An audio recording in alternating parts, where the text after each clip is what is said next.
योऽन्तः प्रविश्य मम वाचमिमाम् प्रसुप्ताम् सञ्जीवयत्यखिलशक्तिधरस्वधाम्ना अन्यांश हस्तचरणश्रवणत्वगादीन् प्राणान्नमो भगवते पुरुषाय तुभ्यम्.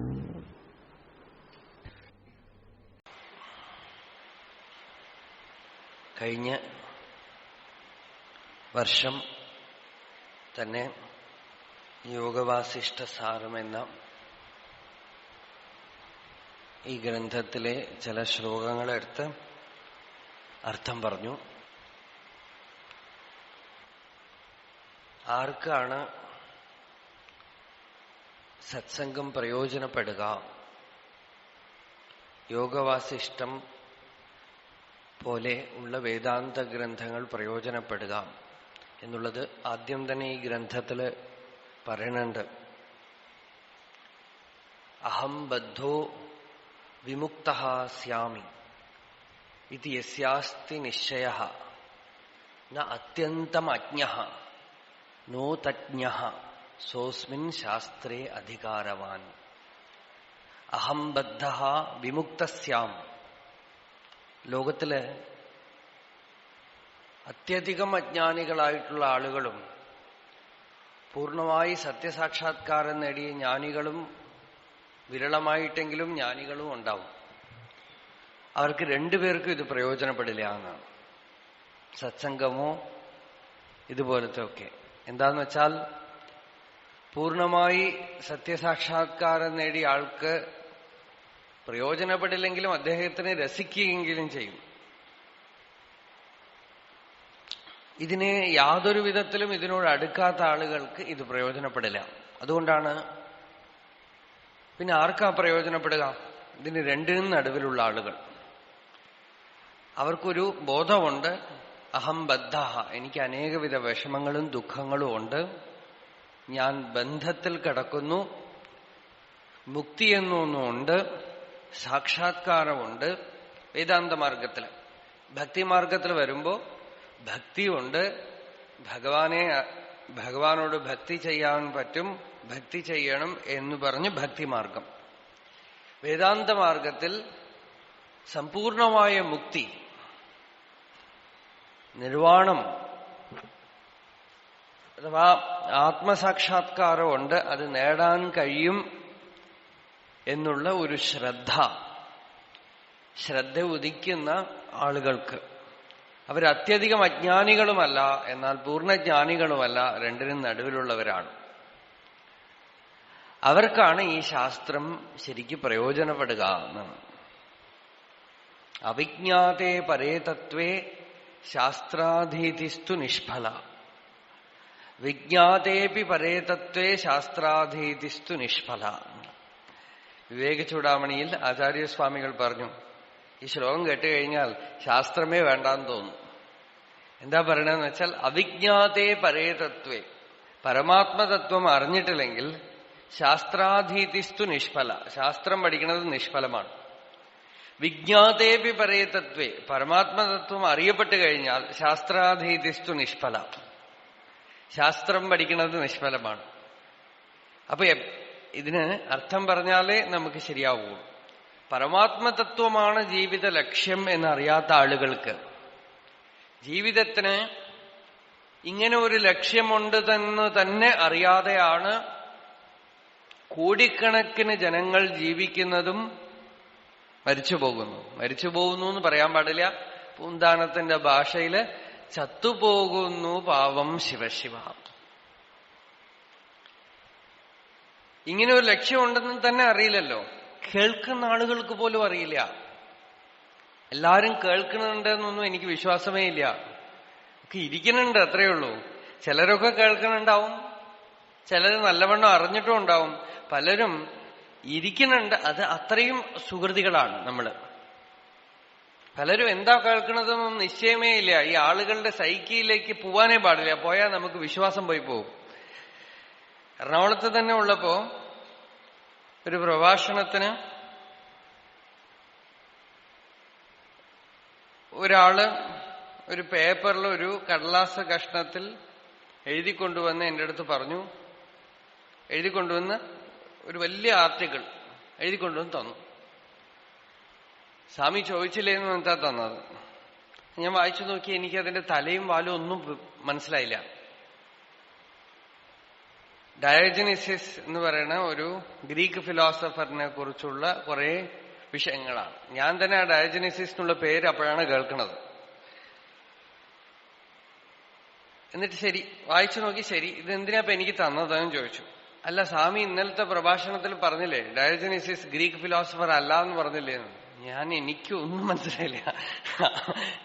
ആ പേര് തന്നെ ഞാൻ അപ്പോഴാണ് കേൾക്കുന്നത്. അപ്പൊ ഞാൻ തീരുമാനിച്ചു, ഈ ആളുകൾ നമ്മൾ പറയണതൊന്നുമല്ല കേൾക്കണത്, അവര് മനസ്സിൽ അവരുടെ ഇമാജിനേഷനാണ് പലപ്പോഴും കേൾക്കുന്നത്. അപ്പോ ഇങ്ങനെയൊക്കെയാണ് ശ്രോതാക്കള്. ശ്രവണത്തിനു പോലും സമയമാവണം. അപ്പോ ലക്ഷ്യം, ജീവിത ലക്ഷ്യം ആത്യന്തികമായ ദുഃഖനിവൃത്തി.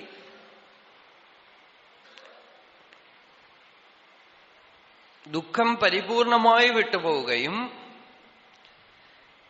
നിത്യമായ ഒരു റിലീസ്, ഫ്രീഡം, വിമുക്തി ഉണ്ടെന്നും അത് നേടാൻ കഴിയുമെന്നും ഉള്ള ശ്രദ്ധ ഉദിക്കുകയും ചെയ്ത ആളുകൾക്കാണ് അധ്യാത്മവിദ്യ.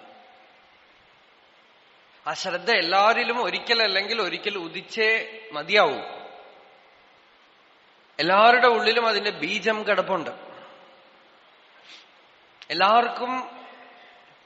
എല്ലാവരുടെ ഉള്ളിലും മുക്തിയുടെ ബീജം കിടപ്പുണ്ട്.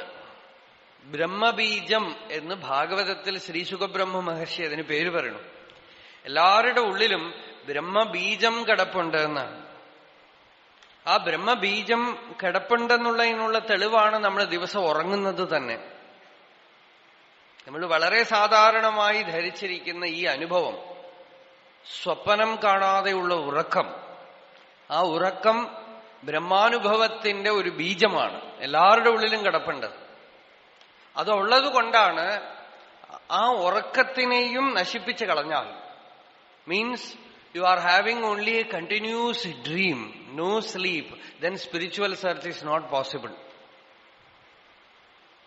Dreamless sleep, സ്വപ്നമില്ലാത്ത ഉറക്കം ഉള്ളിൽ എവിടെയോ ഉള്ളത് കൊണ്ടാണ് നമ്മൾ എഴുന്നേറ്റ് കഴിയുമ്പോൾ ഇതിന്റെ ഓർമ്മയാണെന്ന് നമുക്കറിയണില്ല. but we are having an intimation of divine experience in our brain. With that we are searching outside. എവിടെയോ നമ്മൾ കണ്ടെത്തിയിട്ടുള്ള, എവിടെയോ നമ്മളെ അറിയാതെ നമ്മൾ കണ്ടിട്ടുള്ള, മനസ്സുകൊണ്ടോ ഇന്ദ്രിയങ്ങൾ കൊണ്ടോ അല്ലാത്ത ഒരു സുഖത്തിന്റെ ഒരു ഓർമ്മ നമ്മളുടെ ബുദ്ധിക്ക് ഉള്ളതുകൊണ്ട് ജാഗ്രത അവസ്ഥയിൽ എഴുന്നേറ്റ് കഴിഞ്ഞ ശേഷം ആ സുഖം എവിടെ കിട്ടുമെന്ന് അന്വേഷിച്ചു നോക്കുകയാണ്. ആ സുഖം നമ്മളിൽ തന്നെ ഉണ്ട് എന്നുള്ളതിനുള്ള തെളിവാണ് ഒന്നും കാണാതെ, കേൾക്കാതെ, മണക്കാതെ, രുചിക്കാതെ, സ്പർശിക്കാതെ ഉറക്കത്തിൽ സുഖമായിട്ടിരുന്നു. സുഖമഹം അസ്വാപ്സം ന കിഞ്ചിത് അവേദിഷം.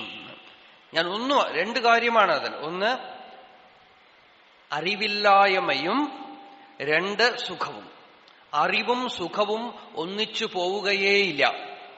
അറിയും തോറും സുഖം കുറയും. ഉറക്കത്തിൽ എന്തെങ്കിലും അറിഞ്ഞോ? ഒന്നും അറിഞ്ഞില്ല. അറിഞ്ഞാൽ അതിന് ഉറക്കം എന്ന് പേരില്ല. അറിയുന്നവനും അവിടെയില്ല, അറിയുന്ന വിഷയങ്ങളും അവിടെയില്ല. അതുകൊണ്ട് അവിടെ സുഖമുണ്ട്. ജാഗ്രതത്തിൽ വന്നപ്പോൾ അറിയുന്ന ഒരാൾ ഉദിക്കുകയും ചെയ്തു, അറിയപ്പെടുന്ന വിഷയങ്ങൾ ഉണ്ടാവുകയും ചെയ്തു. നല്ലവണ്ണം ഒരു കാര്യം ശ്രദ്ധിക്കണം. ആദ്യം തന്നെ ഇത് ഫിലോസഫിയായിട്ട് എടുക്കരുത്, നിങ്ങളുടെ അനുഭവം വെച്ചുകൊണ്ട് തന്നെ നോക്കേണ്ട കാര്യമാണ്. നിങ്ങൾ ദിവസം അനുഭവിക്കുന്നതാണ്. സമാധിയോ ധ്യാനമോ അല്ലെങ്കിൽ വൈകുണ്ഠമോ കൈലാസമോ ഞാൻ പറഞ്ഞാൽ വേണമെങ്കിൽ നിങ്ങൾക്ക് അനുഭവമില്ല എന്ന് പറയാം. പക്ഷെ ഈ കാര്യം നിങ്ങൾക്ക് ദിവസം അനുഭവമുണ്ട്. You go in to it and come out of it. അനേക ഡയമെൻഷൻസ് ആണ് അധ്യാത്മവിദ്യയുടെ. അതിൽ വളരെ പ്രധാനമായ ഒരു കലയാണ് സുഷുപ്തി എന്ന് പറയുന്നത്. നമ്മൾ ഒരിക്കലും ശ്രദ്ധിക്കാത്ത ഒരു കല, ഒരു ട്രഷർ ഹൗസ്. ദിവസം നമ്മൾ അറിയാതെ അതിനകത്തേക്ക് പോകുന്നു, അതൊന്ന് പുറത്തേക്ക് വരുന്നു. അവിടെ രാജാവില്ല, ഭിക്ഷുവില്ല, ബ്രാഹ്മണനില്ല, ശൂദ്രനില്ല, ഹിന്ദു ഇല്ല, മുസൽമാനില്ല, വെളുത്ത ആളില്ല, കറുത്ത ആളില്ല, എല്ലാം പോയി. അവിടെ വിശപ്പില്ല, ദാഹമില്ല, മരണമില്ല, ജനനമില്ല, ഒന്നുമില്ല. നമ്മൾ അന്വേഷിക്കുന്ന എല്ലാം അവിടെ ഉണ്ട്. നമ്മൾ ഏത് പൂർണ്ണതയെ അന്വേഷിക്കുന്നു ആ പൂർണ്ണതയൊക്കെ അവിടെ ഉണ്ട്. അതിൽ നിന്നും അഹങ്കാരം ഉദിച്ചു കഴിയുമ്പോ യു ലൂസ് ദാറ്റ്. പക്ഷേ ഈ അഹങ്കാരം ഉദിക്കുമ്പോ അഹങ്കാരത്തിന്റെ കൂടെ എന്തൊക്കെ വരുന്നു? ബുദ്ധി വരുന്നു, മനസ്സ് വരുന്നു, ശരീരം വരുന്നു, ലോകം വരുന്നു. അല്ലേ? നമ്മളുടെ അനുഭവമാണ്. രാവിലെ എഴുന്നേറ്റതൊന്ന് ആലോചിച്ച് നോക്കൂ. എഴുന്നേറ്റ ഉടനെ ബുദ്ധി വന്നു. ആദ്യം വന്നത് ഞാൻ എന്ന് ഉദിച്ചു. സെപ്പറേറ്റ് പേഴ്സണാലിറ്റി, ഞാൻ എന്ന അഹങ്കാരം ഉദിച്ചു. അതിനോടൊപ്പം ബുദ്ധി ഉദിച്ചു, മനസ്സ് പൊന്തി, ശരീരം വന്നു, ഞാൻ ഇരിക്കുന്ന സ്ഥലമൊക്കെ വന്നു. അതോടൊപ്പം പുറമേക്ക് ഞാൻ ഇരിക്കുന്ന കൊച്ചിയും അകമേക്ക് ഞാൻ ഭാവന ചെയ്യുന്ന പ്രശ്നങ്ങളും ഒക്കെ പൊന്തി. ജാഗ്രത. സുഷുപ്തിയിൽ ഇതൊന്നും ഉണ്ടായിരുന്നില്ല. അവിടെ ഈ ലോകം പോയി, ലോകത്തിനെ കാണുന്ന ഈ ശരീരം പോയി, ശരീരത്തിന്റെ ഉള്ളിൽ ദുഃഖിക്കുന്ന മനസ്സ് പോയി, മനസ്സിന് പുറകിൽ ദുഃഖിക്കുന്ന വ്യക്തിരൂപമായ ജീവനും പോയി. അവിടെ അസ്തിത്വം മാത്രമേ ഉള്ളൂ. ഒന്ന് ചലിക്കണം. ചലിച്ച് ഒന്ന് ആലോചിച്ച് നോക്കുക. ഇന്നലത്തെ രാത്രി ഉറങ്ങിയിട്ടുണ്ടെങ്കിൽ, TV കണ്ടിട്ടുണ്ടെങ്കിൽ ആലോചിച്ചാൽ ഒന്നും പിടികിട്ടില്ല. ഇന്നത്തെ മോഡേൺ സൈക്കോളജി ഏറ്റവും പെർവേർട്ടഡ് ആണ് എന്നുള്ളതിന് തെളിവാണ് അവർ പറയണത്, മോർ ദാൻ ഡീപ് സ്ലീപ്പ് മാൻ നീഡ്സ് ഡ്രീംസ്. അവര് പറയണ ഒരു വിധത്തിൽ ശരിയാണ്. എന്താന്ന് വെച്ചാൽ only dream can keep your ego alive. സ്വപ്നം കാണും തോറും അഹങ്കാരം ബലം കൂടും. സ്വപ്നം കാണും തോറും, ഭാവനകൾ കൂടും തോറും അഹങ്കാരത്തിന് ബലം കൂടും. ഭാവന ചെയ്യും തോറും ഭാവന ചെയ്യുന്നവൻ പുഷ്ടിപ്പെട്ടു വരും. ഒരു ഭാവനയുമില്ലാതെ ആവുമ്പോ ഭാവനാതീത സദ്ഭാവസുസ്ഥിതി ഭാവനാബലാത് ഭക്തി ഉത്തമ. എല്ലാ ഭാവനയ്ക്കും അപ്പുറത്തു പോയി ഒരു ഭാവനയുമില്ലാത്ത കേവല അസ്തിത്വമാത്രമായ ഉണ്മമാത്രമായ സ്ഥിതി ഉണ്ടല്ലോ, അതാണ് ഉത്തമ ഭക്തി എന്നാണ്. ഭാവനാതീത സദ്ഭാവസുസ്ഥിതി ഭാവനാബലാത് ഭക്തിരുത്തമ. ഭാവനാബലം കൊണ്ട് ഭാവനയെ കടന്നുപോയി ഭാവന ചെയ്യുന്നവനില്ലാത്ത ചുമ്മായിരിക്കൽ, നിശ്ചലത. നമ്മൾ ദിവസവും സുഷുപ്തിയിൽ അനുഭവിക്കുന്ന ആ നിശ്ചലത, സുഷുപ്തിയിൽ അനുഭവിക്കുന്ന ജീവ അഹങ്കാരമില്ലാത്ത സ്ഥിതി, സുഷുപ്തിയിൽ അനുഭവിക്കുന്ന ശരീരമോ സ്വപ്നമോ ഇല്ലാത്ത സ്ഥിതി, അതിനെ സുഷുപ്തിയിൽ എന്തുകൊണ്ട് നമുക്ക് ആ സുഖം കിട്ടി എന്ന് വെച്ചാൽ സുഷുപ്തിയിൽ ശരീരമില്ല, സുഷുപ്തിയിൽ മനസ്സില്ല, സുഷുപ്തിയിൽ അഹങ്കാരമില്ല, ഒന്നുമില്ല. പക്ഷെ ജാഗ്രതയിൽ വരുമ്പോ ഇതൊക്കെ പൊന്തുന്നു. ശാസ്ത്രം പറയണത് ബോധപൂർവം ജാഗ്രതയിൽ ശരീരവും മനസ്സും ബുദ്ധിയും അഹങ്കാരവും ഒന്നും തന്നെ സുഷുപ്തിയിൽ ഇല്ലാത്തതുകൊണ്ട്, സത്യം എന്ന് വെച്ചാൽ സത്യത്തിന് ഉള്ള ഡെഫിനിഷൻ എല്ലാ കാലത്തും ഉള്ളത് മാത്രമാണ് സത്യം എന്നാണ്. ആദിയിലും അന്തത്തിലും ഏതില്ലയോ അത് മധ്യത്തിൽ ഉണ്ടെങ്കിലും ഉണ്ടെന്നുള്ള തോന്നൽ മാത്രമാണ്. ഈ ചെറിയ യുക്തിയൊക്കെ വേണമെങ്കിൽ വീട്ടിൽ പോയിട്ടൊന്ന് വിചാരം ചെയ്ത് ഉറപ്പിച്ചൊന്ന് എഴുതി വെച്ചോളാം. ആദിയിൽ ഏതൊന്നില്ലയോ അവസാനവും ഏതൊന്നില്ലയോ അത് മധ്യത്തിൽ കാണപ്പെടുന്നുണ്ടെങ്കിലും വാസ്തവത്തിൽ ഇല്ലാത്തതാണ്. ഒരു സിനിമ കാണുമ്പോൾ നമ്മള് വളരെയധികം അതിനെ ആസ്വദിക്കുന്നു. അതിൽ ദുഃഖമാവട്ടെ, കുത്തും കൊലയും ഒക്കെ നടക്കട്ടെ, മരണം നടക്കട്ടെ, യുദ്ധം നടക്കട്ടെ, എന്തൊക്കെ നടന്നാലും ആസ്വദിക്കും. എന്താ കാരണം എന്ന് വെച്ചാൽ അത് ഇല്ലാത്തതാണെന്ന് അറിയും. എങ്ങനെ അറിഞ്ഞു? ഞാൻ പോകുമ്പോ ഇല്ല, സ്ക്രീൻ മാത്രമേ ഉള്ളൂ. 2.5 മണിക്കൂർ കഴിഞ്ഞാലും ഇല്ല, സ്ക്രീൻ മാത്രമേ ഉള്ളൂ. അതിന്റെ നടുവിലാണ് ഞാൻ. അതിനേക്കാളും ലോങ് ഡ്യൂറേഷൻ എനിക്കുണ്ട്. അതുകൊണ്ട് ഞാൻ സത്യമും അത് കാണപ്പെടുന്നതുമാണ്. അതുകൊണ്ട് അതിലെന്ത് കണ്ടാലും എനിക്ക് കണ്ടിട്ട് എഴുന്നേറ്റ് വരാം.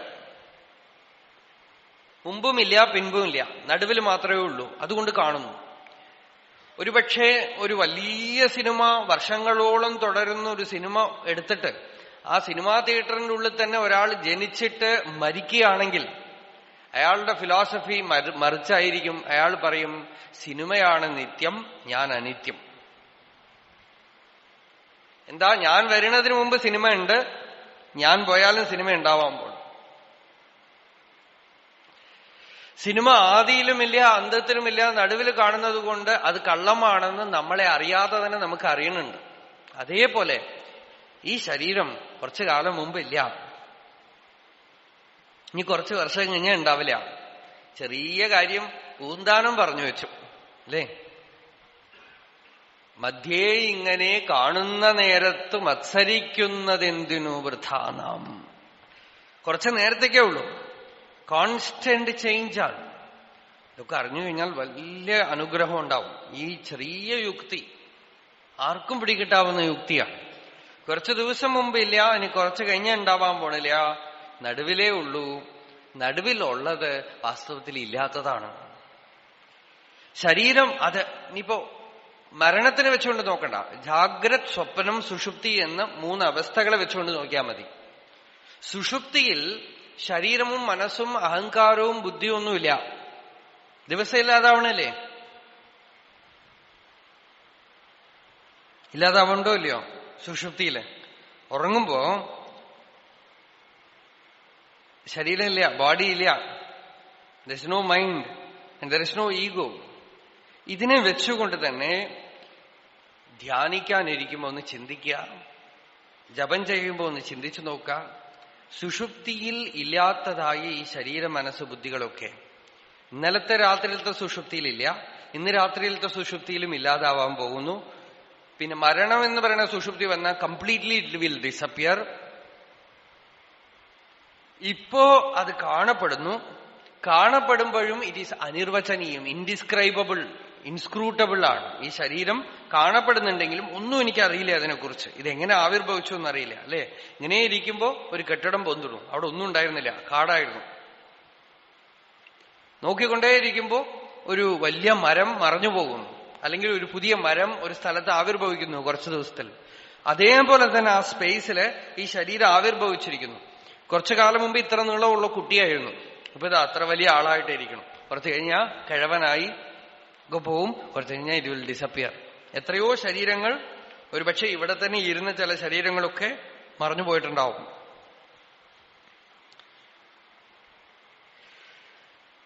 അപ്പൊ അതേപോലെ ഈ ശരീരം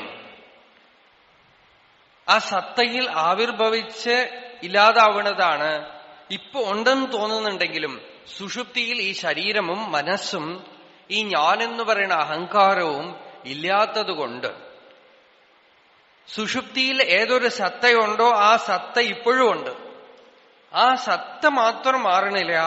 ശരീരവും മനസ്സും ഒക്കെ ഇല്ലാതാവണത് കൊണ്ട് ആ സത്ത മാത്രമാണ് എന്റെ സ്വരൂപം എന്ന് ജ്ഞാനം കൊണ്ട് അറിഞ്ഞ് പരമവേദാന്തികളായിട്ടുള്ളവർ പറയണത് ഇതൊന്നു മാത്രമേ പൂർണ്ണമായ റിലീസിന് വഴിയുള്ളൂ എന്നാണ്. സുഷുപ്തിയിലിരിക്കുന്ന പോലെ ജാഗ്രതയിൽ ഇരിക്കണമെങ്കിൽ ജ്ഞാനമേ വഴിയുള്ളൂ. ജ്ഞാനം കൊണ്ട് ശരീരത്തിനെയും മനസ്സിനെയും ബുദ്ധിയും ഒക്കെ താനല്ല എന്നറിഞ്ഞ് ഇതില്ലാത്തതാണെന്നും അറിഞ്ഞ് അതുപോലെ ലോകത്തിൽ പെരുമാറുക. ഇതിന് ജാഗ്രത് സുഷുപ്തി എന്നാണ്.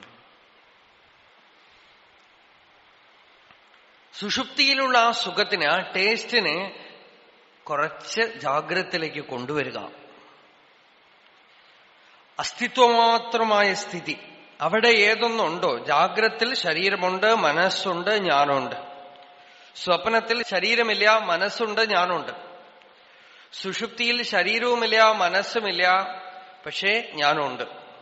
ഈ വ്യക്തിരൂപമായ ഞാനില്ല, അസ്തിത്വരൂപമായി ഞാനുണ്ട്, ഉണർവ് രൂപമായി ഞാനുണ്ട്, സുഖരൂപത്തിൽ ഞാനുണ്ട്, അല്ലേ? സുഖമായിട്ട് ഞാനുണ്ട്. അപ്പൊ സുഷുപ്തിയിൽ ഏതൊന്നും ഉണ്ടായിരുന്നു അതാണ് എന്റെ ഉണ്മയായ സ്വരൂപം. അതിനൊരിക്കലും നാശമില്ല, അതെപ്പോഴും ഉള്ളതാണ്. അതിന് ജനനമില്ല, അതിന് മരണമില്ല, അതിന് വ്യാധിയില്ല. മനസ്സിന്റെ ഡോറ് തുറന്ന് ഉള്ളിൽ കടന്നാൽ, അതാണ് സുഷുപ്തി കടന്നാൽ അടുത്ത മണ്ഡലം ചേതോമുഖ എന്നാണ് ഉപനിഷത്ത് പറയുന്നത്. അതായത് you open the door of mind and enter in to the body. That moment you are trapped.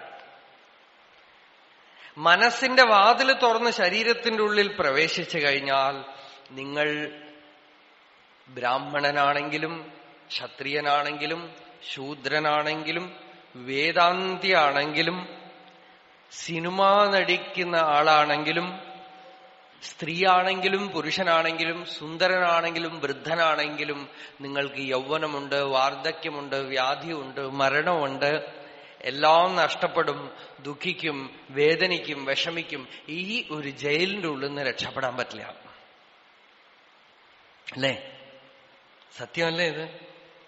നമുക്ക് ആകെപ്പാട് ഈ പ്രശ്നങ്ങളൊക്കെ ഉള്ളൂ, ബാക്കിയൊക്കെ എന്റർടൈൻമെന്റ് ആണ്, ഉത്സവമൊക്കെ നടത്തണ പോലെ. നമ്മൾക്ക് ജീവിതത്തിൽ കാര്യമായുള്ള പ്രശ്നം എന്തൊക്കെയാ ഉള്ളത് എന്ന് വെച്ചാൽ ജന്മം, മൃത്യു, ജരാ, വ്യാധി, വിയോഗം, ഇതൊക്കെയാണ് ദുഃഖം. അതായത് എന്നെ സംബന്ധിച്ചിടത്തോളം ഞാൻ ജനിച്ചു, അത് കഴിഞ്ഞു. പിന്നെ ഇനിയിപ്പോ വാർദ്ധക്യം, വ്യാധി, മരണം, പിന്നെ എനിക്ക് ഇഷ്ടപ്പെട്ടവരുടെ മരണം, ഇഷ്ടപ്പെട്ടവർക്ക് വരുന്ന ദുഃഖം. മൊത്തത്തിൽ ലോകം എന്നുള്ളത് തന്നെ അനിത്യം, അസുഖം എന്ന് ഞാൻ പറഞ്ഞില്ല, ഗോശ്രീ പുരേശ്വരം പറഞ്ഞതാ.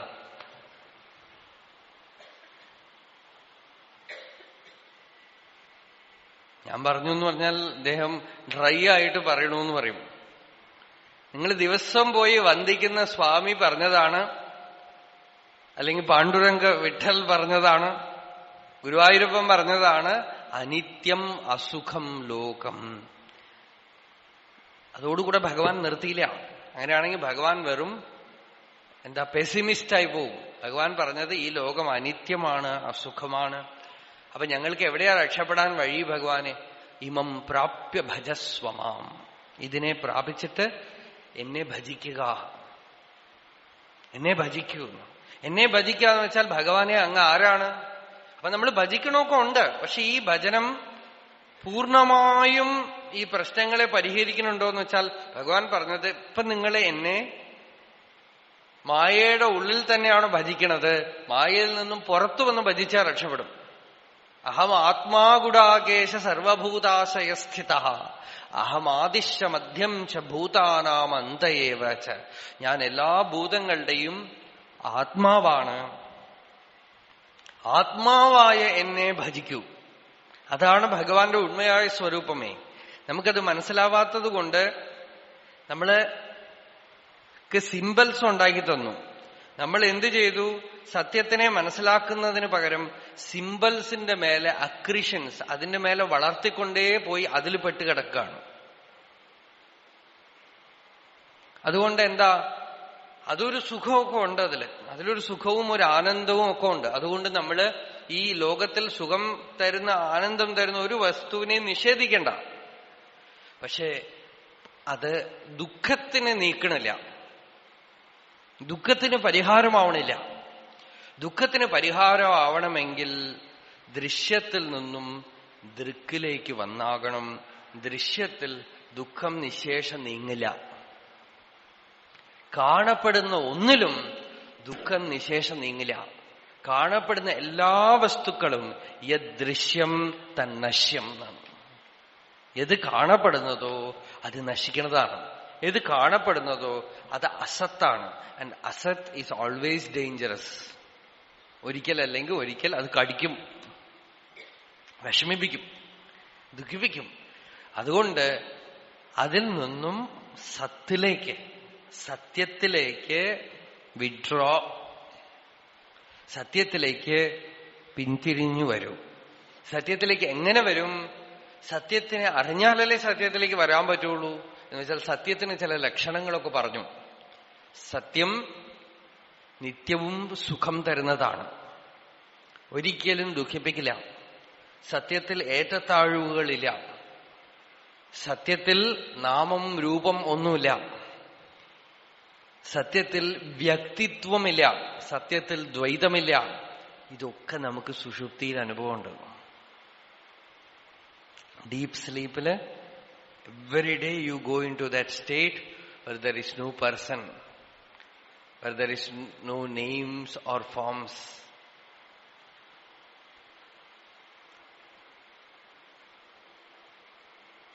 അവിടെ ശോകമില്ല, സുഖമുണ്ട്. അതിന് കാരണം നമ്മൾക്ക് അൺകോൺഷ്യസ് ആയിട്ട് നമ്മളുടെ മനസ്സ് സോഴ്സിലേക്ക് പോവുകയാണ്. പ്രകൃതി തന്നെ, ഭഗവാൻ തന്നെ, സൃഷ്ടിശക്തി തന്നെ നമുക്ക് ദിവസവും കുറച്ചു നേരത്തേക്ക്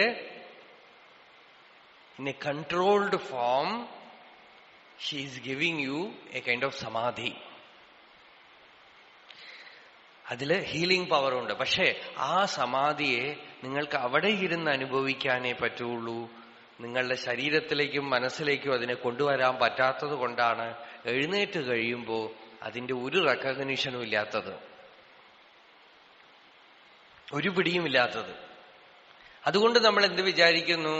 അത് ഒരു റെസ്റ്റ്, അത്രയേ ഉള്ളൂ. ശരീരത്തിന് ഒരു റെസ്റ്റ്, അത് കഴിഞ്ഞാൽ കഴിഞ്ഞു എന്നാണ്. പലരും ചോദിക്കണത് ഭഗവാൻ നമ്മളെ ഈ ലോകത്തിൽ കൊണ്ടുവന്നിട്ട് എന്തിനിങ്ങനെ കഷ്ടപ്പെടുത്തണമെന്നാണ്. നമ്മള് അഹങ്കാരം കൊണ്ടും അജ്ഞാനം കൊണ്ടും കഷ്ടപ്പെടുത്തുമ്പോ പോലും ഭഗവാൻ ദിവസവും കാരുണ്യം കൊണ്ട് നമ്മളെ പിൻവലിപ്പിച്ച് ആ സോഴ്സിൽ കൊണ്ടുപോയി നിർവിശേഷമായ സുഖം തന്നിട്ട് ദിവസവും അടുത്ത ദിവസം പുറത്തേക്ക് ഇറക്കി വിടുന്നുണ്ട്. ഓരോ ദിവസവും ഭഗവാൻ പറയണു ഇങ്ങനെ ഒന്നുണ്ട് കാണൂ, ഇങ്ങനെ ഒന്നുണ്ട് കാണൂ. പക്ഷെ നമ്മൾ കൂട്ടാക്കുന്നേയില്ല. പണ്ട് പറഞ്ഞ കഥ പോലെ സ്വർണം നിറച്ച വീഞ്ഞപ്പെട്ടിയുടെ മേലെ ഇരുന്ന് ഭിക്ഷ എടുക്കുകയാണ്. സ്വർണം നിറച്ചു വെച്ച പീഞ്ഞപ്പെട്ടിയുടെ മേലെ ഇരുന്ന് 4 അണയും 8 അണയും ഭിക്ഷ ചോദിച്ചുകൊണ്ടിരിക്കുകയാണ്. ആ പീഞ്ഞപ്പെട്ടി തുറക്കണേയില്ല നമ്മൾ. അത് തുറന്നാൽ ഇറ്റ് ഈസ് ഓൾറെഡി ദെയർ, ഉള്ളിലുണ്ട്, ഇപ്പൊ തന്നെ ഉണ്ട്, സിദ്ധമാണ്. ആ സിദ്ധമായ സുഖത്തിനെ അറിയണമെങ്കിൽ സങ്കല്പം ഇല്ലാതാവണം. യത് കിഞ്ചിതപി സങ്കല്പാത് നരോ ദുഃഖേ നിമജ്ജതി ന കിഞ്ചിതപി സങ്കല്പാത് സുഖം അക്ഷയമശ്നുതേ.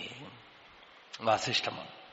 യത് കിഞ്ചിതപി സങ്കല്പ. സുഷുപ്തിയിൽ ഒരു സങ്കല്പവുമില്ലല്ലോ. The greatest superstition is that you exist is the greatest superstition as a separate individuality. ഞാൻ എന്നൊരു വ്യക്തി ഉണ്ടെന്നും ഞാൻ ബ്രാഹ്മണനാണെന്നും അല്ലെങ്കിൽ ഞാൻ വലിയ ജോലി ചെയ്യുന്ന ആളാണെന്നും ഇതൊക്കെ ആണ് അന്ധവിശ്വാസം.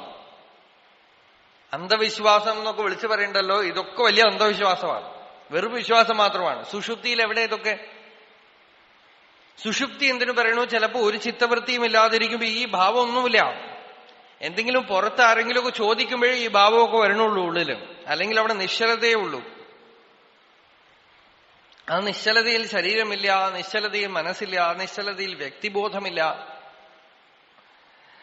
അതാണ് നമ്മളുടെ സ്വരൂപം. അപ്പോ ബോധപൂർവം കോൺഷ്യസ്ലി ജാഗ്രത അവസ്ഥയിൽ ചിത്തവൃത്തികളെ നീക്കുക. ബോധപൂർവം സുഷുപ്തിയുടെ ആ സ്ഥിതി നമുക്ക് ജാഗ്രതയിൽ ജ്ഞാനം കൊണ്ട് കൊണ്ടുവരണം. അല്ലെങ്കിൽ ഉറങ്ങിപ്പോണ്ടി വരും, അല്ലേ? എപ്പോഴും ഉറങ്ങാൻ പറ്റുമോ? ഉറക്കം ഇതിന് പരിഹാരമല്ല. ഉറക്കം അൺകോൺഷ്യസ് ആണ്. കോൺഷ്യസ് ആയിട്ട് ഉറക്കത്തിന്റെ നിയമങ്ങളെ ജാഗ്രതത്തിലേക്ക് കൊണ്ടുവരിക. ഉറക്കത്തിന്റെ നിയമങ്ങൾ എന്താ? ഉറക്കത്തിൽ ആ സുഖം വരാൻ കാരണം ശരീരവും മനസ്സും ഒന്നും ഇല്ലാത്തതാണ്. പലരും ചോദിക്കും, ഉറങ്ങി എഴുന്നേൽക്കുമ്പോ അപ്പൊ എന്തുകൊണ്ട് നമുക്ക് തമോ ഗുണം വരുന്നു, ക്ഷീണം വരുന്നു? ഉറക്കം സമാധിയാണെങ്കിൽ ഉറക്കം അത്രയും വലിയൊരു സ്റ്റേറ്റ് ആണെങ്കിൽ എന്തുകൊണ്ട് ശരീരവും മനസ്സും ഒക്കെ ഡള്ളാവുന്നുവല്ലോ? അതിന് കാരണം എന്താന്ന് വെച്ചാൽ നമ്മളുടെ പ്രാണശക്തി ശരീരത്തുനിന്നും മനസ്സുനിന്നും ഒക്കെ വിഡ്രോ ചെയ്ത് സോഴ്സിലേക്ക് പോയി നിർവിശേഷമായി ഇരിക്കുമ്പോൾ കുറച്ചു നേരത്തേക്ക് ഇത് ജഡമായി. ഇതിന് ചൈതന്യത്തിന്റെ സമ്പർക്കമില്ലാതാവുന്നത് കൊണ്ടാണ് ഇത് ജഡം പോലെ ആവണത്. ചൈതന്യ സമ്പർക്കം കുറച്ച് മണിക്കൂറുകളിലേക്ക് വിഡ്രോ ചെയ്താൽ തന്നെ ശരീരം ശവതുല്യമാവും. വീണ്ടും ശരീരത്തിലേക്ക് പ്രസരിക്കുമ്പോൾ രാവിലെ എഴുന്നേൽക്കുമ്പോൾ ഉത്സാഹം വരണം. ബോധപൂർവം അറിവിനെ കൊണ്ടുവരിക. ജ്ഞാന തപസ്. ഭഗവാൻ ഗീതയിൽ ജ്ഞാന തപസ് എന്നൊരു വാക്ക് പറയുന്നുണ്ട്. ജ്ഞാനമാകുന്ന തപസ് ചെയ്യുക. ജ്ഞാന തപസ് എന്താണ്? ബോധപൂർവം ശരീരവും മനസ്സും അഹങ്കാരവും ഒന്നും ഞാനല്ല. മനോബുദ്ധി അഹങ്കാര ചിത്താനി നാഹം നച ശ്രോത്ര ജിഹ്വേ നച ഘ്രാണനേത്രേ നച വ്യോമഭൂമിർ ന തേജോ ന വായു ചിദാനന്ദരൂപ ശിവോഹം ശിവോഹം. ചിദാനന്ദരൂപമായ ശിവം സുഷുപ്തിയിലുണ്ട്. ആത്മാവിന്റെ സ്വരൂപമാണത്. ആത്മാവിൽ ശരീരവും മനസ്സും ബുദ്ധിയും ഒക്കെ മരുഭൂമിയിൽ വെള്ളമെന്ന പോലെ, മിറാഷ് മരുമരീചിക പോലെ കാണപ്പെടുന്നതാണ്, വാസ്തവമല്ല. ആത്മാവ് മാത്രമേ സത്യമായിട്ടുള്ളൂ. ആത്മാവിൽ ഇതൊക്കെ വെറും പ്രതിഭാസമാണെന്ന് നല്ലവണ്ണം അറിഞ്ഞാൽ, നല്ലവണ്ണം ദൃഢമാക്കിയാൽ, അത് ഓർമ്മിച്ചുകൊണ്ടേയിരുന്ന് പെരുമാറുകയാണ് നിങ്ങൾ. നിങ്ങളോട് ലോകത്തിലെ എല്ലാ പ്രശ്നത്തിനും ഇത് പരിഹാരമാണ്. ലോകത്തിൽ എന്തെങ്കിലും പ്രശ്നമുണ്ടെന്ന് കാണുമ്പോ, ചിന്തിച്ചു നോക്കുമ്പോ, ലോകമേ സുഷുപ്തിയിലില്ല. ഈ ഒരു ജ്ഞാനം കൊണ്ടുവന്നാൽ മതി. ഒന്നുമില്ല അവിടെ. ഇതൊക്കെ വെറും, ഇപ്പോ എനിക്ക് ആരെക്കുറിച്ചോ ചില ചിത്തവൃത്തികൾ വരുന്നു, അവരെന്നെ വല്ലാതെ വിഷമിപ്പിക്കുന്നു എന്ന് വെച്ചോളാം. കുടുംബത്തിൽ ഇപ്പൊ ഭാര്യയും ഭർത്താവും, ഭർത്താവിന്റെ പെരുമാറ്റം ഭാര്യയ്ക്ക് ഇഷ്ടമാവുന്നില്ല. പലരുടെയും പ്രശ്നമാണ്. അല്ലെങ്കിൽ ഭാര്യയുടെ പെരുമാറ്റം ഭർത്താവിന് ഇഷ്ടമാവുന്നില്ല. രണ്ടുപേരും കൂടിച്ചേർന്നിരിക്കുന്നു. ഇവർ കുറച്ച് നല്ല കുടുംബത്തിൽ ജനിച്ചതുകൊണ്ട് ഉപേക്ഷിക്കുക എന്നൊന്നും അവർ ആലോചിക്കുന്നില്ല. ചേർന്നു പോവാനേ അവർക്ക് നിവൃത്തിയുള്ളൂ. പക്ഷേ ചേരാനൊട്ട് പറ്റണില്ല. ഇങ്ങനെ ഇരിക്കുമ്പോ ഈ ഭാര്യയ്ക്ക് നിരന്തരമായി ഭർത്താവിനെ കുറിച്ചുള്ള വിചാരമാണ്, ഭർത്താവിന് ഭാര്യയെക്കുറിച്ചുള്ള വിചാരവുമാണ്. ആ വിചാരം അവരെ ദുഃഖിപ്പിക്കുന്നു. അവരെ സംബന്ധിച്ചിടത്തോളം ആ ഭാര്യയ്ക്ക് ലോകം എന്ന് പറയുന്നത് കേരളമോ ഇവിടുത്തെ സർക്കാരോ ഭാരതമോ ഭാരതത്തിന്റെ സർക്കാരോ അല്ലെങ്കിൽ എന്താണ് കാലവർഷമോ ഇടിയോ മഴയോ ഒന്നും ആ ഭാര്യയുടെ മനസ്സിലില്ല. ആ ഭാര്യയുടെ മനസ്സിൽ ഒറ്റ കാര്യമേ ഉള്ളൂ, ഭർത്താവ്. അധികവും വരുന്ന വിചാരം ആ ഭർത്താവാണ്. ഒരു ഉദാഹരണം പറയുന്നു. ഓരോരുത്തരും അവരവരുടെ വിചാരങ്ങളുടെ പ്രാബല്യത്തിനെ അനുസരിച്ച് ചിന്തിച്ചുള്ള ആ വിചാരം, ആ ഭാര്യയ്ക്ക് ഭർത്താവിനെ കുറിച്ചുള്ള വിചാരം ഉണ്ടല്ലോ, ആ വിചാരമാണ് ഭാര്യയുടെ ലോകം. ഈശ്വരസൃഷ്ടമായ ലോകം വലിയ കുഴപ്പമില്ല. ഈ ജീവസൃഷ്ടമായ ലോകമാണ് ജീവനെ ദുഃഖിപ്പിക്കുന്നത്. പുറമേക്ക് കാണുന്ന മരവും ആകാശവും ഒന്നും പ്രശ്നമില്ല. നേരെ മറിച്ച് ഈ മരം എന്റെയാണ്, ഇത് പകുതി അടുത്ത വീട്ടുകാരന്റെ വേലിയുടെ അപ്പുറത്ത് നിൽക്കണം. ഇതിപ്പോ അവന് പെടുവോ എനിക്ക് പെടുവോ, ഞാനാണ് വെച്ചത്. അപ്പോഴാണ് മരമൊന്നും എന്റെ അടുത്ത് ഒന്നും പറയണില്ല. അടുത്ത വീട്ടുകാരന്റെ മനസ്സും എന്റെ മനസ്സും ഈ മരത്തിൽ നമ്മളുടെ ആണെന്നും വേലി നടുവിലുള്ള ബൗണ്ടറി ആണെന്നും പകുതി അങ്ങോട്ടാണെന്നും പകുതി ഇങ്ങോട്ടാണെന്നും ഒക്കെ ചിന്തിക്കുന്നതാണ് വിഷമം, അല്ലേ? ഇതേ കാര്യം തന്നെ ആ തൊടിയടക്കം മറ്റൊരാൾക്ക് വിറ്റിട്ട് പോയാൽ, ഈ മരം പകുതി ബൗണ്ടറിയിൽ നിൽക്കണ്ടെന്ന് പറയാതെ വിറ്റിട്ട് പോയാൽ, പിന്നെ അവര് തമ്മിൽ തല്ലിയാലും കോർട്ടിൽ പോയാലും എനിക്ക് വിചാരമേ വരില്ല. അപ്പൊ ആ വിചാരമാണോ ദുഃഖിപ്പിക്കുന്നത്? ആലോചിച്ചു നോക്കുക. ദൈനംദിന ജീവിതത്തിൽ വിചാരത്തിനാണ് ലോകം എന്ന് പേര്. അപ്പൊ ഭാര്യ ഭർത്താക്കന്മാർ തമ്മിലുള്ള ഈ പ്രശ്നത്തിൽ നിങ്ങൾ ഒരേ ഒരു കാര്യം ചിന്തിച്ചാൽ മതി. ഈ ഭർത്താവ് എന്റെ സുഷുപ്തിയിലുണ്ടോ? ഞാനിപ്പോ ഇവിടെ കിടന്നുറങ്ങിയാൽ രണ്ടുപേരും ഭയങ്കരമായി തല്ലുകൂടുമ്പോ അവിടെ തന്നെ കിടന്ന് എനിക്ക് ഉറങ്ങാൻ പറ്റുമെങ്കിൽ ഈ ഭർത്താവ് പോയില്ലേ? അല്ലെങ്കിൽ ഭാര്യ പോയി. അവിടെ തന്നെ ഞാൻ കിടന്ന് ഉറങ്ങാണ്. ഉറങ്ങിയാൽ, സ്വപ്നം കാണാതെ ഉറങ്ങിയാൽ ഈ ഭർത്താവോ ഭർത്താവിന്റെ ലഹള കൂട്ടലോ ഒന്നുമില്ല. എഴുന്നേറ്റ് കുറച്ചു കഴിഞ്ഞ് മനസ്സിൽ പൊന്തി കഴിഞ്ഞാൽ ഉടനെ ഇയാളൊക്കെ പൊന്തി. അപ്പൊ യോഗികൾ നമ്മളോട് ചോദിക്കണത്, ഈ സുഷുപ്തിയിൽ ഇരുന്ന പോലെ ഉള്ളിൽ അറിവ് കൊണ്ട് ഈ ഭർത്താവില്ല എന്ന ജ്ഞാനം കൊണ്ട് ദൃഢമാക്കിയിട്ട്, ഭർത്താവ് വെറും ഒരു TV സീരിയൽ മാത്രമാണെന്ന് നിശ്ചയിച്ചിട്ട്, അല്ലെങ്കിൽ ഭാര്യ അതിലൊരു കഥാപാത്രം മാത്രമാണെന്ന് നിശ്ചയിച്ചിട്ട് ഒരു എന്റർടൈൻമെന്റ് കണക്കെ അവരെ കാണുകയും അവരുണ്ടെന്നുള്ള അറിവ് തന്നെ നിങ്ങളെ ബാധിക്കാതാക്കുകയും ഉള്ളിൽ വെളിയിലുള്ള ഒരു വസ്തുവും ഇതിനാണ് മായാവാദം, മായ എന്ന് പറയണത്. അല്ലാതെ മായാവാദം നമ്മളെ വഴിതെറ്റിക്കാൻ വേണ്ടിയിട്ടൊന്നുമല്ല. ശാസ്ത്രം മായാവാദം കൊണ്ടുവന്നത് അല്ലെങ്കിൽ സർവ്വ വസ്തുക്കളും ഉള്ളിൽ പോയിരിക്കണമേ. വേദാന്തികൾ മായ എന്ന് പറഞ്ഞത് ലോകത്തിൽ നല്ല കാര്യം ചെയ്യേണ്ടെന്നോ ഭഗവാനെ ഭജിക്കേണ്ടെന്നോ എന്ന് പറഞ്ഞിട്ടല്ല. ലോകവസ്തുക്കളൊക്കെ ഉള്ളിൽ കയറാതിരിക്കണമെങ്കിൽ ഈ മായാതത്വം അറിഞ്ഞാലേ ചിലർക്ക് പറ്റുള്ളൂ. അതിനാണ് ഇത് ഇല്ലാത്തതാണെന്നും വാസ്തവമല്ലെന്നും നിശ്ചയിച്ചാൽ നല്ലവണ്ണം നിശ്ചയിച്ചിട്ട് ഇരിക്കുക, അതിന്റെ കൂടെ തന്നെ ഇരിക്കുക. സുഷുപ്തിയിൽ എന്ന വണ്ണം അത് വാസ്തവത്തിൽ ഇല്ലാത്തതാണെന്ന് നിശ്ചയിച്ചിട്ട് ഇരിക്കാമെങ്കിൽ ഇവിടെ തന്നെ അവര് സൃഷ്ടിയെ ജയിച്ചു കഴിഞ്ഞു എന്നാണ് ഭഗവാൻ ഗീതയിൽ പറയണത്. ഇഹൈവ തൈഹി ജിതസർഗഃ ഏഷാം സാമ്യേ സ്ഥിതം മനഃ നിർദോഷം ഹി സമം ബ്രഹ്മ തസ്മാത് ബ്രഹ്മണി തേ സ്ഥിതാഃ. അവർ ബ്രഹ്മത്തിൽ തന്നെ സ്ഥിതന്മാരാണ്. എല്ലാത്തിന്റെ നടുവിലിരിക്കുമ്പോഴും ആ വസ്തുക്കളൊന്നും ഇല്ലാത്തൊരു ലോകത്തിലാണ് അവരിയ്ക്കുന്നത്.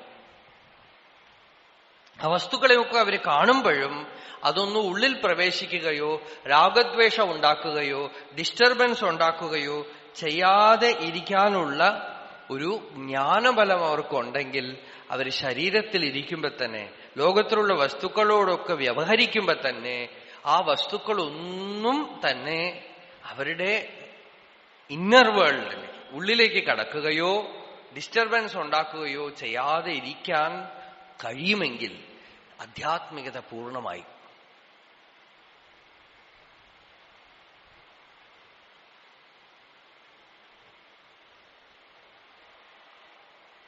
ഈ ഒരേ ഒരു സൂത്രം നിങ്ങൾ നേടിയെടുത്താൽ ജീവിതത്തിലെ എല്ലാ പ്രശ്നങ്ങളും നിങ്ങൾ പരിഹരിച്ചു, including your own physical problems.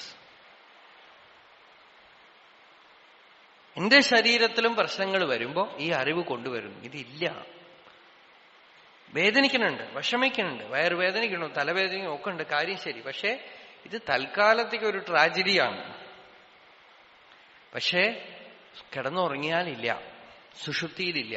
പതുക്കെ പതുക്കെ ആ ജ്ഞാനം ബലപ്പെടുമ്പോ പ്രാണൻ ശരീരത്തിൽ നാച്ചുറലായി വിഡ്രോ ചെയ്യുമ്പോൾ കഴിയുന്നതും വേദനയും വിഷമങ്ങളും ഒക്കെ കുറയുകയും ചെയ്യും. അതും കുറയും. നമ്മൾ വേദനിക്കുന്ന പോലെ ചെറിയ കുട്ടികൾ വേദനിക്കില്ല. നിങ്ങൾക്ക് കാണാം, ഒരു സെക്കൻഡ് കറിയും അടുത്ത സെക്കൻഡ് മറന്നുപോകും. Even physical pains. എന്താന്ന് വെച്ചാൽ ഈ പ്രാണൻ ബോഡിയിൽ അത്ര കണ്ട് ഐഡന്റിഫൈ ചെയ്തിട്ടില്ല. നമ്മൾക്ക് അത് ഐഡന്റിഫൈ ചെയ്യാൻ കാരണം നമ്മളുടെ അറിവാണ്. വെളി വിഷയങ്ങളെക്കുറിച്ചുള്ള അറിവും ശരീരത്തിനെ കുറിച്ചുള്ള അറിവും ശരീരത്തിലുള്ള ഓവർ കൺസേണും ഒക്കെയാണ്. പതുക്കെ പതുക്കെ പതുക്കെ if you can withdraw from that plane to the inner source and know that the body is not real, mind is not real, ego is not real, and the world seen through the body is not real, and what exists even in the deep sleep state is your real nature. അറിവ് കൊണ്ട്. അറിവിന് അറിവ് കൊണ്ട് തന്നെ എടുക്കുക. അറിവാണല്ലോ ലോകം ഉണ്ടെന്നും body ഉണ്ടെന്നും ഞാനുണ്ടോ ഒക്കെ. അതിന് അറിവ് കൊണ്ട്, മുള്ളിനെ മുള്ളുകൊണ്ട് എടുത്തിട്ട് ഒരു സ്റ്റേറ്റിൽ 2 മുള്ളും കളയുക. അറിവിനെയും കളയുക, അറിയുന്നവനെയും കളയുക. അപ്പോ ശാന്തി ഉണ്ടാവും. ആ ശാന്തിക്കാണ് ജ്ഞാനസമാധി എന്ന് പേര്. ഇത് നമ്മൾ അല്പം അഭ്യസിച്ചാൽ പോലും. ഇപ്പൊ ഭാര്യാഭർത്താക്കന്മാർ ചണ്ട പിടിക്കും, കുറെ നേരം ലഹള കൂട്ടിയിട്ട് തനിയെ വന്നിരിക്കുമ്പോ ഭാര്യ ഓഫീസിലേക്ക് പോയി, അല്ലെങ്കിൽ ഭർത്താവ് ഓഫീസിൽ പോയി, ഭാര്യ വീട്ടിലിരിക്കുമ്പോ ചിന്തിച്ചു നോക്കുകയാണ്, എന്തിനാ ഞാൻ ഇപ്പൊ ചിന്തിക്കണം? ഇപ്പൊ ഭർത്താവ് ഇവിടെ ഇല്ലല്ലോ, ലഹള കൂട്ടി അദ്ദേഹം പോയി. ഇപ്പൊ അദ്ദേഹം എവിടെയാ ഉള്ളത്? എന്റെ ചിത്തവൃത്തികളിൽ മാത്രമാണ്. ഇപ്പൊ ഇവിടെ ഭർത്താവില്ല, അദ്ദേഹം ഉണ്ടാക്കുന്ന പ്രശ്നങ്ങളില്ല, ഇപ്പൊ നിശബ്ദതയേ ഉള്ളൂ ഇവിടെ. ഇപ്പൊ എന്തിനാ എനിക്ക് ആ വിഷമം? ഇപ്പോ അദ്ദേഹം എന്റെ ചിത്തവൃത്തി മാത്രമാണ്, ഭർത്താവ് എന്റെ ചിത്തവൃത്തി മാത്രമാണ്. അദ്ദേഹത്തിനോടുള്ള രാഗമോ ദ്വേഷമോ എന്റെ ഉള്ളിലുള്ള വൈഷമ്യം മാത്രമാണ്. ഈ വൈഷമ്യം ഉറക്കത്തിലില്ല. ഇപ്പൊ തന്നെ ഈ ജാഗ്രതയിൽ തന്നെ ഈ വൈഷമ്യം എനിക്ക് എന്തുകൊണ്ട് എടുത്തു കളഞ്ഞുകൂടാ? ഇവിടെ ആരുമില്ല, ഇവിടെ ഒന്നും ഉണ്ടായിട്ടില്ല, ഒന്നും ജനിച്ചിട്ടില്ല, ഒന്നും സംഭവിച്ചിട്ടില്ല, വെറും മനസ്സിന്റെ കോലാഹലമാണ്, എന്തുകൊണ്ട് നിർത്തിക്കൂടാ എന്ന് ചിന്തിച്ച് വിവേകമാവുന്ന കൊടിലുകൊണ്ട് ആ രാഗദ്വേഷം എടുത്തു കളഞ്ഞ് ആരുമില്ലാത്തൊരു ലോകത്തിൽ തനിച്ചിരിക്കുക.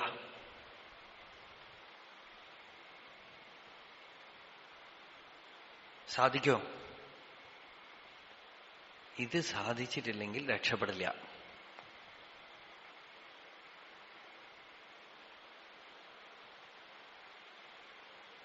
ഇതെങ്ങനെ സാധിച്ചാലും വേണ്ടില്ല. ഭക്തിയിലാണെങ്കിലും വേണ്ടില്ല. ഭക്തിയിലാണെങ്കിലും നമ്മൾ ഭഗവാനെ ഭജിച്ച് നമ്മളുടെ ശ്രദ്ധ മുഴുവൻ ഭഗവത് ഭക്തിയിലായി ലോകമേ ഇല്ലാതായാലും വേണ്ടില്ല. ഭക്തന്മാരുടെ ഭക്തിയോട് വേദാന്തികൾക്ക് വിരോധമൊന്നുമില്ല. ഭക്തന്മാർ പലപ്പോഴും ധരിക്കണത് ഒക്കെ മായയാണെന്ന് പറഞ്ഞാൽ ഞങ്ങളുടെ ഭഗവാൻ ഭക്തിയൊക്കെ പോയി പോകുമോ എന്നാണ്. ഒന്നും പോവില്ല. നിങ്ങൾ ഭക്തി ചെയ്യുന്നതിനോടൊന്നും വിരോധമില്ല. നിങ്ങളെ വിഷമിപ്പിക്കുന്ന ലോകത്തിനെ ഇല്ലാതാക്കിയാൽ മതി. അതിനാണ് മായാവാദമോ എന്ത് വാദം. ഒരു വാദവും ഉണ്മയല്ല.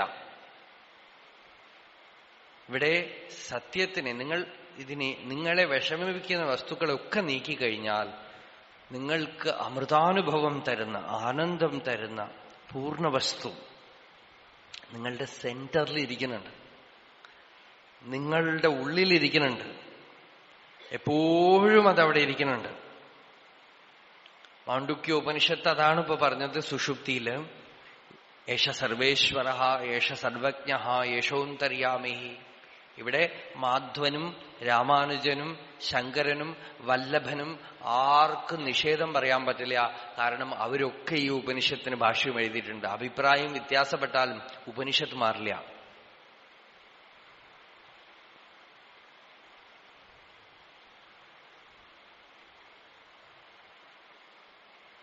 ശ്രുതി മാറില്ല, ശ്രുതിവചനം മാറില്ല. അവർക്കൊക്കെ ഇത് പറഞ്ഞു നോക്കൂ. അവർ പറയുമ്പോൾ ഇത്രയേ വ്യത്യാസം വരുത്തും വേണമെങ്കിൽ. എന്താന്ന് വെച്ചാൽ നിങ്ങൾ ആത്മസാക്ഷാത്കാരം നേടും. അപ്പോ സുഷുപ്തിയിൽ ഒന്നുമില്ലാതാവും. പിന്നെ അത് കഴിഞ്ഞ് വൈകുണ്ഠത്തിൽ പോകുന്നു ഒക്കെ പിന്നെ പറയുമായിരിക്കും. അത് പിന്നെ പറഞ്ഞോട്ടെ, ആദ്യം ഇതാവട്ടെ.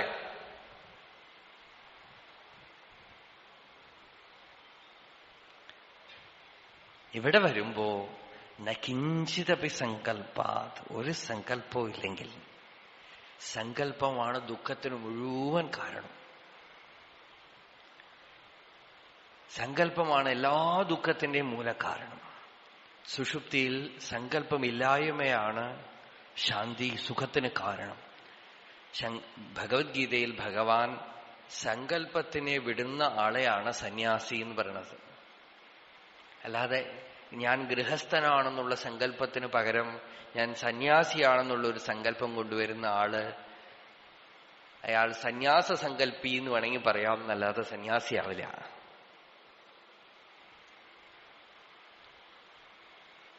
സങ്കല്പത്തിനെ വിടുന്ന ആളെ സർവസങ്കല്പ സന്യാസി, യോഗാരൂഢസ്തദോച്യത്തെ എന്നാണ് ഭഗവാന്റെ വചനം ഭഗവത്ഗീതയില്. അങ്ങനെയുള്ള ആളെ സന്യാസി എന്ന് പറഞ്ഞു. ഒരു സങ്കല്പവുമില്ല അയാൾക്ക്. താൻ എന്തെങ്കിലും ആണെന്നുള്ള യാതൊരു ഭാവനയുമില്ല, ഒരു ഇമേജുമില്ല. ഇമേജൊക്കെ ഉള്ളിൽ വരും, നമ്മൾ പൂർവ്വ അഭ്യാസം കൊണ്ട് വരും. പക്ഷെ അറിവ് കൊണ്ട് മനസ്സിലാക്കുന്നു ഇതൊന്നും ഞാനല്ല, ഞാൻ ആ ശാന്തിയാണ്, വ്യക്തിബോധമില്ലാത്ത സ്ഥിതിയാണ് എന്റെ ഉണ്മയായ സ്ഥിതി, ആ പൂർണ്ണതയാണ് എന്റെ യഥാർത്ഥ സ്വരൂപം എന്ന് അറിഞ്ഞ് നകിഞ്ചിതപി സങ്കൽപ്പാത്. സങ്കല്പം കുറയും തോറും വ്യവഹാരമൊക്കെ ചെയ്യുന്നു, സങ്കല്പമില്ലാതെ ചെയ്യും തോറും സുഖമക്ഷയമശ്നുതേ, ക്ഷയിക്കാത്ത സുഖം, ഒരു ക്ഷയവുമില്ലാത്ത സുഖം, ഒരിക്കലും നഷ്ടപ്പെട്ടു പോകാത്ത സുഖം ഇവൻ നേടിയെടുക്കും. അങ്ങനെ പക്വപ്പെട്ട മനസ്സിന് പിന്നെ ഏത് കാര്യത്തിന് ഉപയോഗിച്ചാലും നന്മയേ ഉണ്ടാവുള്ളൂ, ഭക്തിമാർഗത്തിൽ ഉപയോഗിച്ചാലും നന്മയേ ഉണ്ടാവുള്ളൂ. ഭക്തിമാർഗത്തിനൊക്കെ തടസ്സം വരുന്നത് എവിടെയാ? നമ്മൾക്ക് വേണ്ടാത്തതിനെ കുറിച്ചുള്ള സങ്കല്പവും വിഷമങ്ങളും ഒക്കെയാണ്.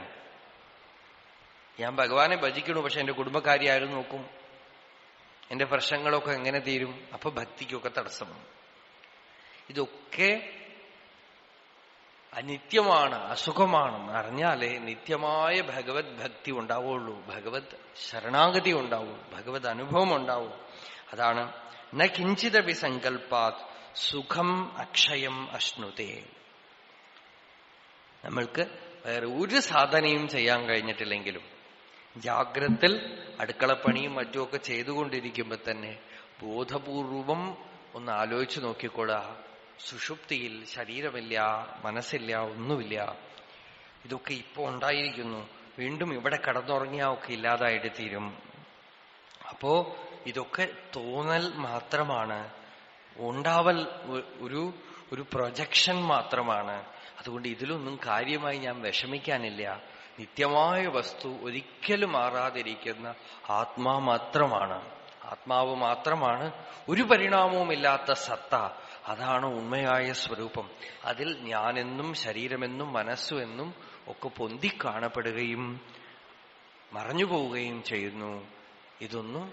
ഇതിൽ നിന്നും പതുക്കെ ശ്രദ്ധയെ പിൻവലിച്ചാൽ ഞാൻ നിത്യവസ്തുവാണ് എന്ന് ഓർക്കാം. ഇതൊക്കെ വിചാരം ചെയ്തുകൊണ്ട് തന്നെ അടുക്കള പണിയൊക്കെ ചെയ്തുകൊള്ളാം. ലോകം, പ്രശ്നം, ദുഃഖം ഒന്നുമില്ല. അനേക പ്രശ്നങ്ങൾ ലോകത്തിൽ. ഇപ്പൊ നിങ്ങൾ ടി വിയിൽ പോയി കണ്ടാൽ 1000 പ്രശ്നങ്ങളാണ്. ഇന്നലെ രാത്രി ഇവിടുന്ന് പോയതും അവിടെ ടി വി ഇട്ടിരിക്കുന്നു.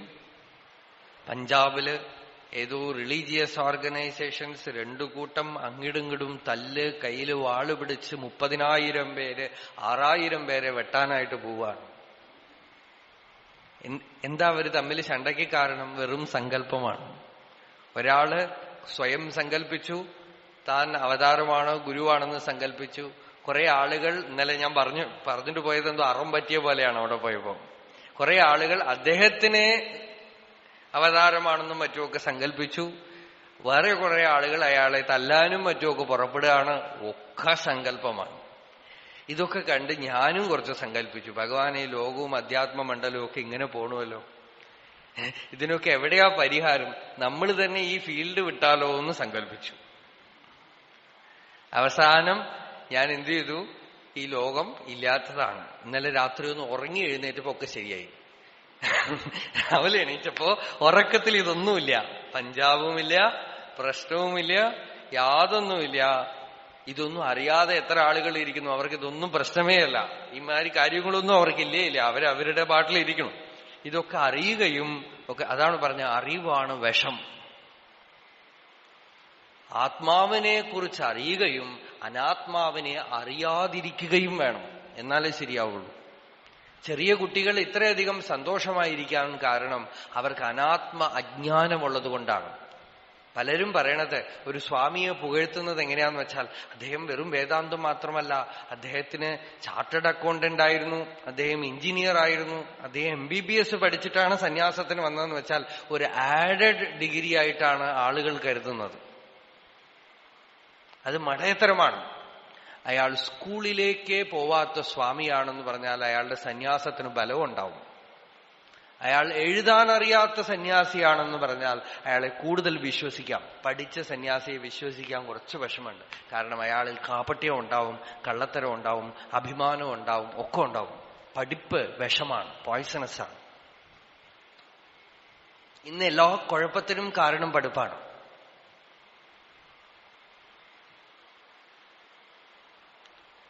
നമ്മൾ പഠിച്ചു കഴിഞ്ഞു, ഇനി നിവൃത്തിയില്ല. ഇനി പഠിക്കുന്നത് ഒറ്റ കാര്യത്തിനാണ്, മുള്ളുകൊണ്ട് എടുക്കാൻ പഠിച്ചത് മുഴുവൻ എടുത്ത് കളയണം. You have to unlearn.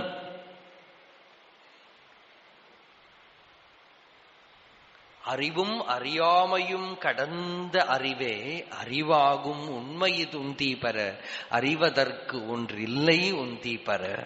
എന്താ ഉപദേശസാരത്തിൽ എന്താ അത്? ജ്ഞാനവർജിത അജ്ഞാനഹീനചിത് ജ്ഞാനമസ്തിക്കും ജ്ഞാതുമന്തരം. അജ്ഞാനവും ജ്ഞാനവും, പുറം വിഷയത്തിനെ കുറിച്ചുള്ള ജ്ഞാനവും അജ്ഞാനവും ഒരേ ത്യാജ്യകോടിയിൽപ്പെട്ടതാണ്. എനിക്ക് കമ്പ്യൂട്ടർ അറിയുന്നതും കമ്പ്യൂട്ടർ അറിയാത്തതും രണ്ടും കാര്യമില്ല ആധ്യാത്മത്തിൽ. ആ അറിവ് ഇതിലൊരു ഹെൽപ്പല്ല. പുറം വിഷയത്തിന് കഴിയുന്നതും വരം വിസ്മരണം, കഴിയുന്നതും എന്നാ ചിലതൊക്കെ അറിയാതിരിക്കാൻ പറ്റുമോ? അറിയാതെ ലോകത്ത് ജീവിക്കാൻ പറ്റില്ല എന്നുള്ള കാര്യം മാത്രം അറിഞ്ഞുകൊള്ളുക എന്നാണ്. When spiritual life becomes important to you, decrease the quantity of external knowledge and know only that much which is totally essential to you.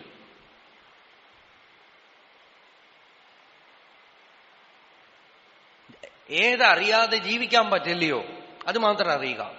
അപ്പൊ രണ്ടു ഗുണവും ഉണ്ടാവും. ഭാഗവതത്തിൽ ഒരാൾ അമ്പുമൂർച്ചയാക്കുകയാണ്. അപ്പൊ അയാളുടെ ചുറ്റും രാജാവ് പോയി, വലിയ ബഹളമൊക്കെ ഉണ്ടായി. ഒരു സന്യാസി പോയി അയാളോട് ചോദിച്ചു, ഈ രാജാവ് ആരാ പോയത്? ഏത് രാജാവ്? അല്ല, ഇപ്പോ ഒരു രാജാവ് പോയില്ലേ, ഞാൻ ഒന്നും കണ്ടില്ലല്ലോ, ഞാൻ ഈ അമ്പു മൂർച്ചയാക്കുന്നതിലാണ് ശ്രദ്ധ. അപ്പൊ സന്യാസി ചോദിച്ചു, താങ്കൾക്ക് എങ്ങനെയാ ഇത്ര ഒരു ഏകാഗ്രത? അപ്പൊ അമ്പ് മൂർച്ചയാക്കുന്നവൻ പറയാണ്, എനിക്ക് ഈ അമ്പുണ്ടാക്കലല്ലാതെ വേറെ ഒന്നും ഞാൻ ജന്മനാ പഠിച്ചിട്ടില്ല. അപ്പൊ താങ്കൾക്ക് ബാക്കിയൊന്നും അറിയാതെ എങ്ങനെ ജീവിക്കും? അപ്പൊ അയാൾ പറയാണ്, ഈ നാട്ടുകാർക്ക് മുഴുവൻ എന്നെ വേണം, രാജാവിന് എന്നെ വേണം. കാരണം എന്നെ പോലെ അമ്പുണ്ടാക്കുന്ന ഒരാൾ ഈ നാട്ടിലില്ല. ഞാൻ കുട്ടിക്കാലത്ത് തീരുമാനിച്ചു, ഈ അമ്പുണ്ടാക്കുന്നതാണ് എന്റെ വയറ്റുപഴപ്പ്. അതുകൊണ്ട് അത് നന്നാക്കണം. അതുകൊണ്ട് ഞാൻ സ്വപ്നത്തിലും ജാഗ്രതത്തിലും അതേ ചിന്തിച്ചിട്ടുള്ളൂ. ഞാൻ ബാക്കിയൊന്നും അറിഞ്ഞിട്ടില്ല. അതുകൊണ്ട് ഞാൻ ഉണ്ടാക്കുന്ന പോലെ അമ്പുണ്ടാക്കുന്നവരിവിടെ ആരുമില്ല. അപ്പൊ എന്തായി? ബാക്കിയൊന്നും അറിയാത്തത് കൊണ്ട് അയാളുടെ തൊഴിൽ പെർഫെക്റ്റുമായി. അപ്പൊ കൂടുതൽ അറിവില്ലായ്മ നമുക്ക് ഏതാണോ വേണ്ടത് അതിൽ നമുക്ക് പ്രാബല്യം തരും. അപ്പൊ ലോകകാര്യവും നന്നായിട്ട് നടക്കും. അടുക്കളപ്പണി മാത്രമേ ഒരമ്മയ്ക്ക് അറിയുള്ളൂവെങ്കിൽ, അവർക്ക് അത് നന്നായിട്ട് അറിയുമെങ്കിൽ അത് മതി. ഇത് ഈ അമ്മയ്ക്ക് നാട്ടുവർത്തമാനമൊക്കെ അറിയാം, രാഷ്ട്രീയ കാര്യങ്ങൾ അറിയാം, കമ്പ്യൂട്ടർ അറിയാം, ഭർത്താവിന് ശാപ്പാടില്ല. അത്യാവശ്യം എന്തെങ്കിലും മറന്നുപോയി ഉണ്ടാക്കിയാൽ അതിൽ ഉപ്പുണ്ടാവില്ല, മുളകുണ്ടാവില്ല, ഒന്നും ഉണ്ടാവില്ല, അല്ലെങ്കിൽ ഒന്നും കൂടുതലുണ്ടാവും, ഒന്നും കുറവുണ്ടാവും. അദ്ദേഹത്തിന്റെ കഷ്ടകാലം. അങ്ങനെ അറിയണതിനേക്കാളും നമുക്ക് ആവശ്യമുള്ളത് അറിഞ്ഞുകൊള്ളുക. ഒന്നും തെറ്റില്ല. ലോകത്തിൽ ജീവിക്കണമെങ്കിൽ ഇത് സ്വപ്നം തുല്യമാണെങ്കിൽ പോലും സ്വപ്നത്തിലെ നിയമത്തിനനുസരിച്ച് കുറച്ച് അറിഞ്ഞുകൊള്ളുക.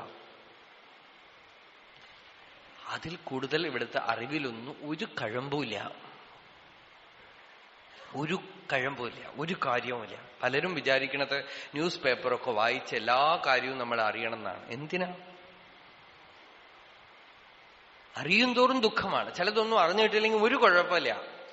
ഒരു കാട്ടിലെ ഒരു മൂപ്പന്റെ അടുത്ത് പോയി ചോദിച്ചു കുറെ ആളുകൾ, നമ്മളെ ആരാണ് ഭരിക്കണത് എന്ന് അറിയുമോ എന്ന് ചോദിച്ചു.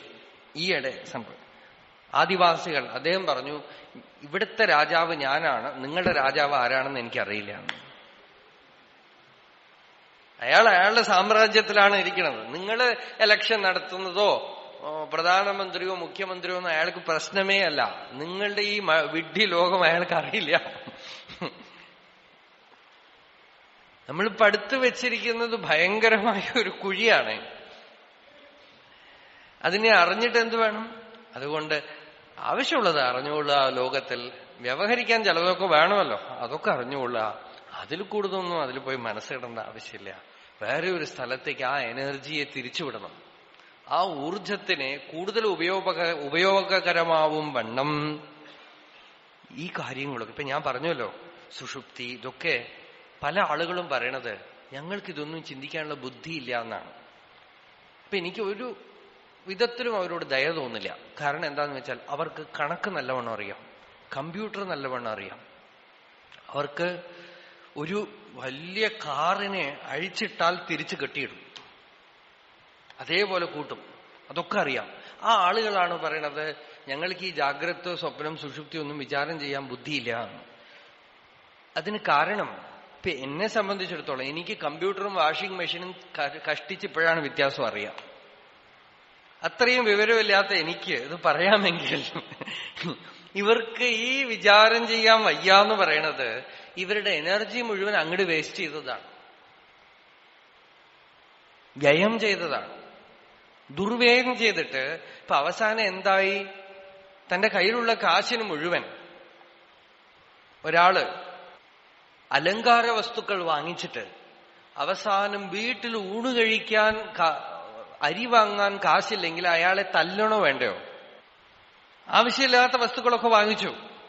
എന്നിട്ട് അയാൾ പറയാണ് എന്റെ അടുത്ത് കാശില്ല. അയാൾ ദരിദ്രനാണോ? അല്ല, ഇഷ്ടം പോലെ പണമുണ്ട്. മാസം 30,000 രൂപ ശമ്പളം കിട്ടിയപ്പോ ചില ഹോട്ടലുകളൊക്കെ ഉണ്ട്, ഒരു ദിവസം പോയി താമസിച്ചാൽ 10,000 രൂപ കൊടുക്കാം. അവിടെ പോയി 3 ദിവസം താമസിച്ചിട്ട് വന്നു, 30,000 രൂപ കൊടുത്തിട്ട്.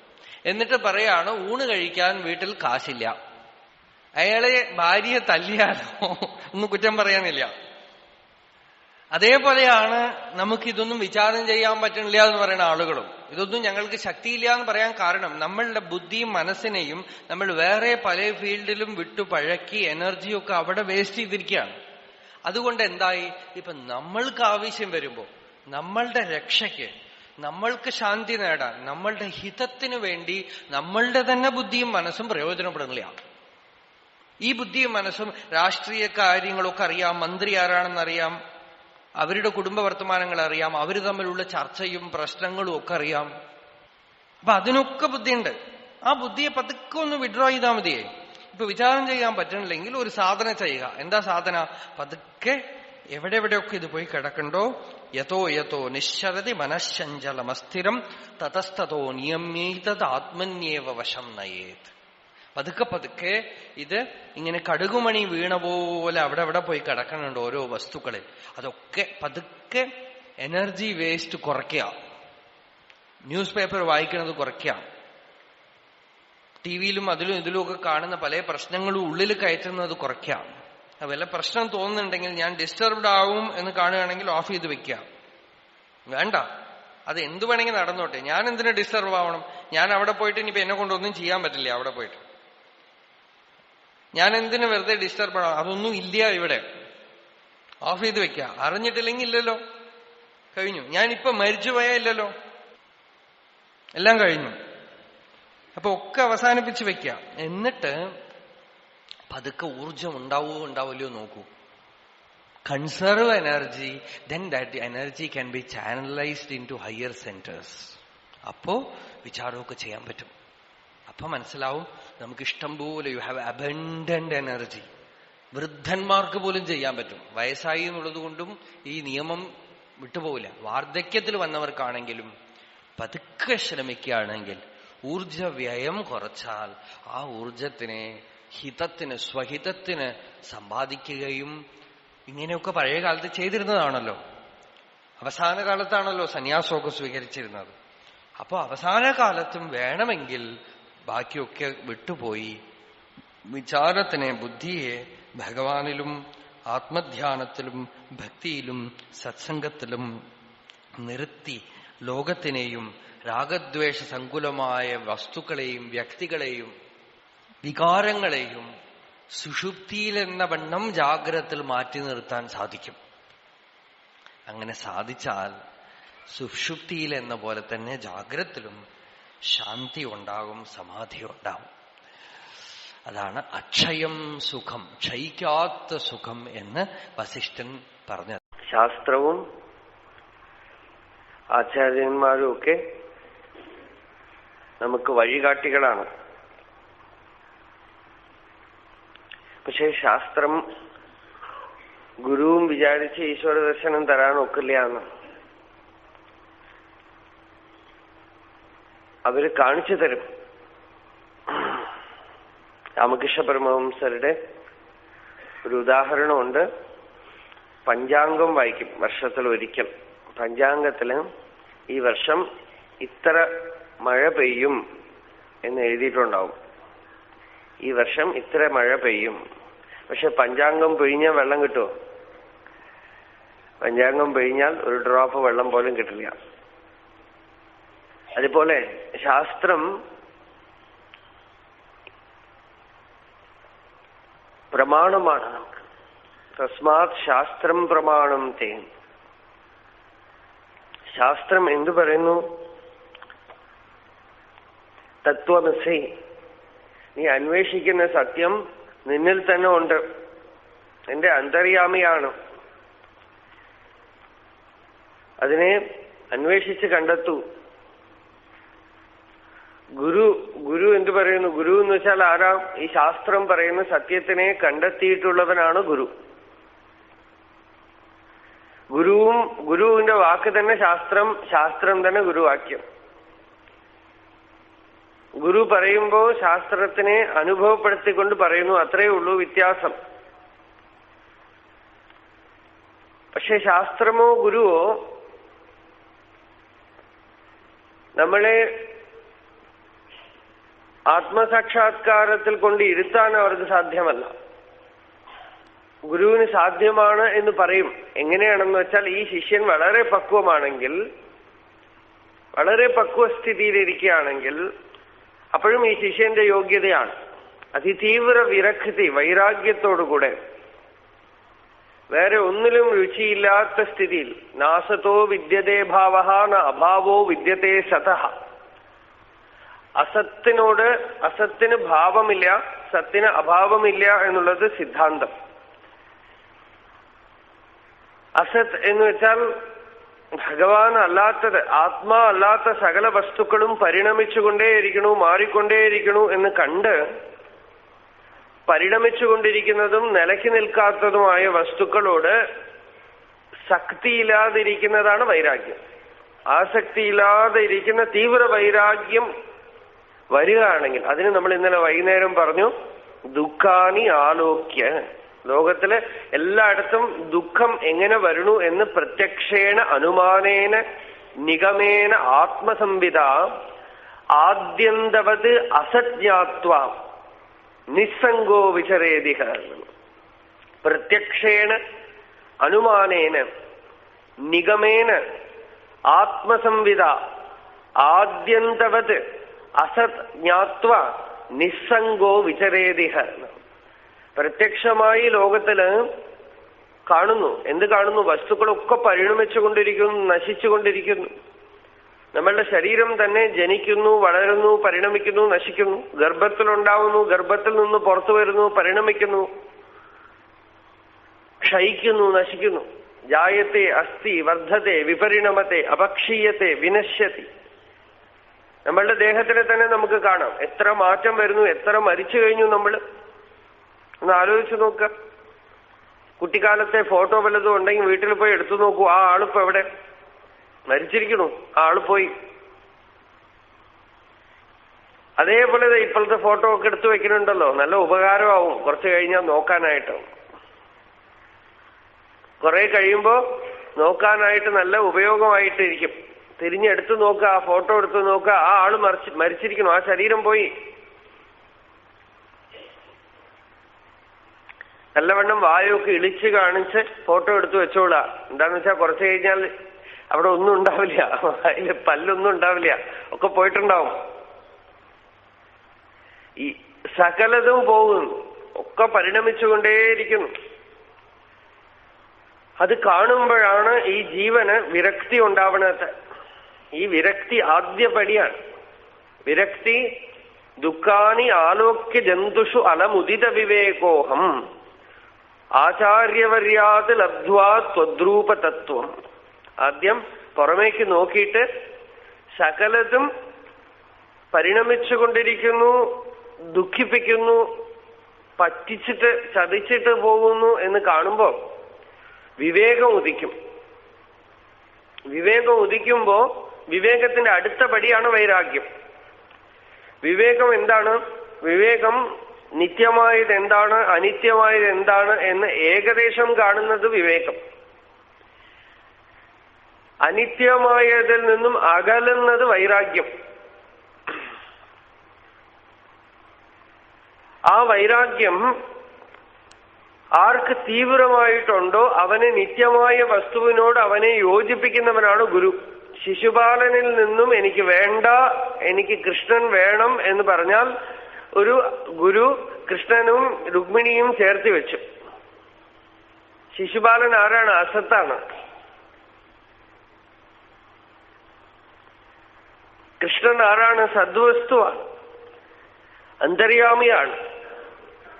കൃഷ്ണനോട് ചേരണമെങ്കിൽ ശിശുപാലനെ ഉപേക്ഷിച്ചാലേ പറ്റുള്ളൂ.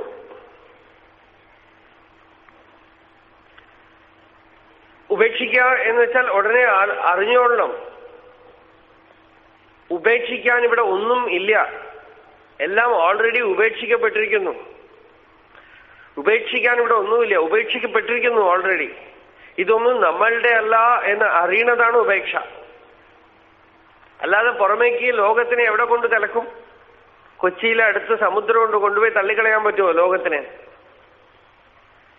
ശരീരത്തിനെ സമുദ്രത്തെ കൊണ്ട് തള്ളിക്കളയാൻ പറ്റുമോ? ബാഹ്യമായ ഉപേക്ഷയല്ല, ആന്തരികമായി വിവേചനം ചെയ്ത് അറിയുക. വിവേകം കൊണ്ട് തെളിഞ്ഞ കണ്ണുകൊണ്ട് കാണുക. അകമേക്ക് സ്വയാ സത്വസ്ഥയാധിയ, ശുദ്ധമായ സത്വഗുണമുള്ള ബുദ്ധി. നമ്മളുടെ എല്ലാ സാധനകൾ, ജപം, ആഹാരശുദ്ധി, പ്രാണായാമാദി സാധനകള്, സത്സംഗം, ഇതൊക്കെ തന്നെ ബുദ്ധിയെ ശുദ്ധമാക്കാനാണ്. ബുദ്ധി ശുദ്ധമായാൽ കയ്യിലിരിക്കുന്ന നെല്ലിക്ക പോലെ വസ്തു പ്രകാശിക്കും. തൻ മനഃശോധനം കാര്യം പ്രയത്നേന മുമുക്ഷുണ വിശുദ്ധേ സതിച്ച ഏതസ്മിൻ മുക്തി കരഫലായത്തെ എന്നാണ്. മുക്തി കയ്യിലിരിക്കുന്ന ഫലം പോലെ പ്രകാശിക്കും. എല്ലാ സാധനങ്ങളും ഈ ബുദ്ധിയെ ശുദ്ധമാക്കാനാണ്. ബുദ്ധി ശുദ്ധമായി എന്നുള്ളതിന് തെളിവെന്താ? ആ ബുദ്ധി ആത്മാന്വേഷണം ചെയ്തു തുടങ്ങും. അതാണ് ബുദ്ധി ശുദ്ധമായതിന്റെ ലക്ഷണം.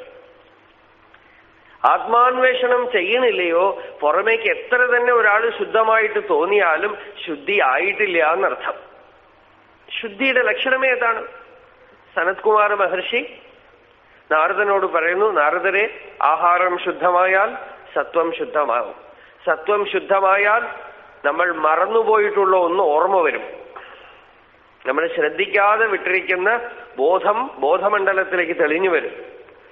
ബോധമണ്ഡലത്തിലേക്ക് ബോധം തെളിഞ്ഞു വന്നാൽ അഹങ്കാരത്തിന്റെ കെട്ടുപൊട്ടും, ഹൃദയഗ്രന്ഥി ഭേദമുണ്ടാകും. ആഹാരശുദ്ധവും സത്വശുദ്ധി, സത്വശുദ്ധവും ധ്രുവാ സ്മൃതി, സ്മൃതേർലാഭേ സർവഗ്രന്ഥീനാം വിപ്ര മോക്ഷ തസ്മൈ മൃദിതകഷായായ തമസഃ പാരം ദർശയതി ഭഗവാൻ സനത്കുമാര. ആഹാരം ശുദ്ധമാവൽ എന്ന് വെച്ചാൽ വായു കൊണ്ടുള്ള ആഹാരം മാത്രമല്ല, കണ്ണുകൊണ്ട്, ചെവി കൊണ്ട്, മൂക്കുകൊണ്ട്, നാവ് കൊണ്ടൊക്കെ ആഹാരമാണ്. എന്തൊക്കെ ഉള്ളിലെടുക്കണമോ അതൊക്കെ ആഹാരമാണ്. ഈ 5 ഇന്ദ്രിയങ്ങളിലൂടെയുള്ള ആഹാരവും ശുദ്ധമാണ്, ആഹരിക്കണത്. പിന്നെ സത്സംഗം, നിത്യാനിത്യ വസ്തു വിവേകം,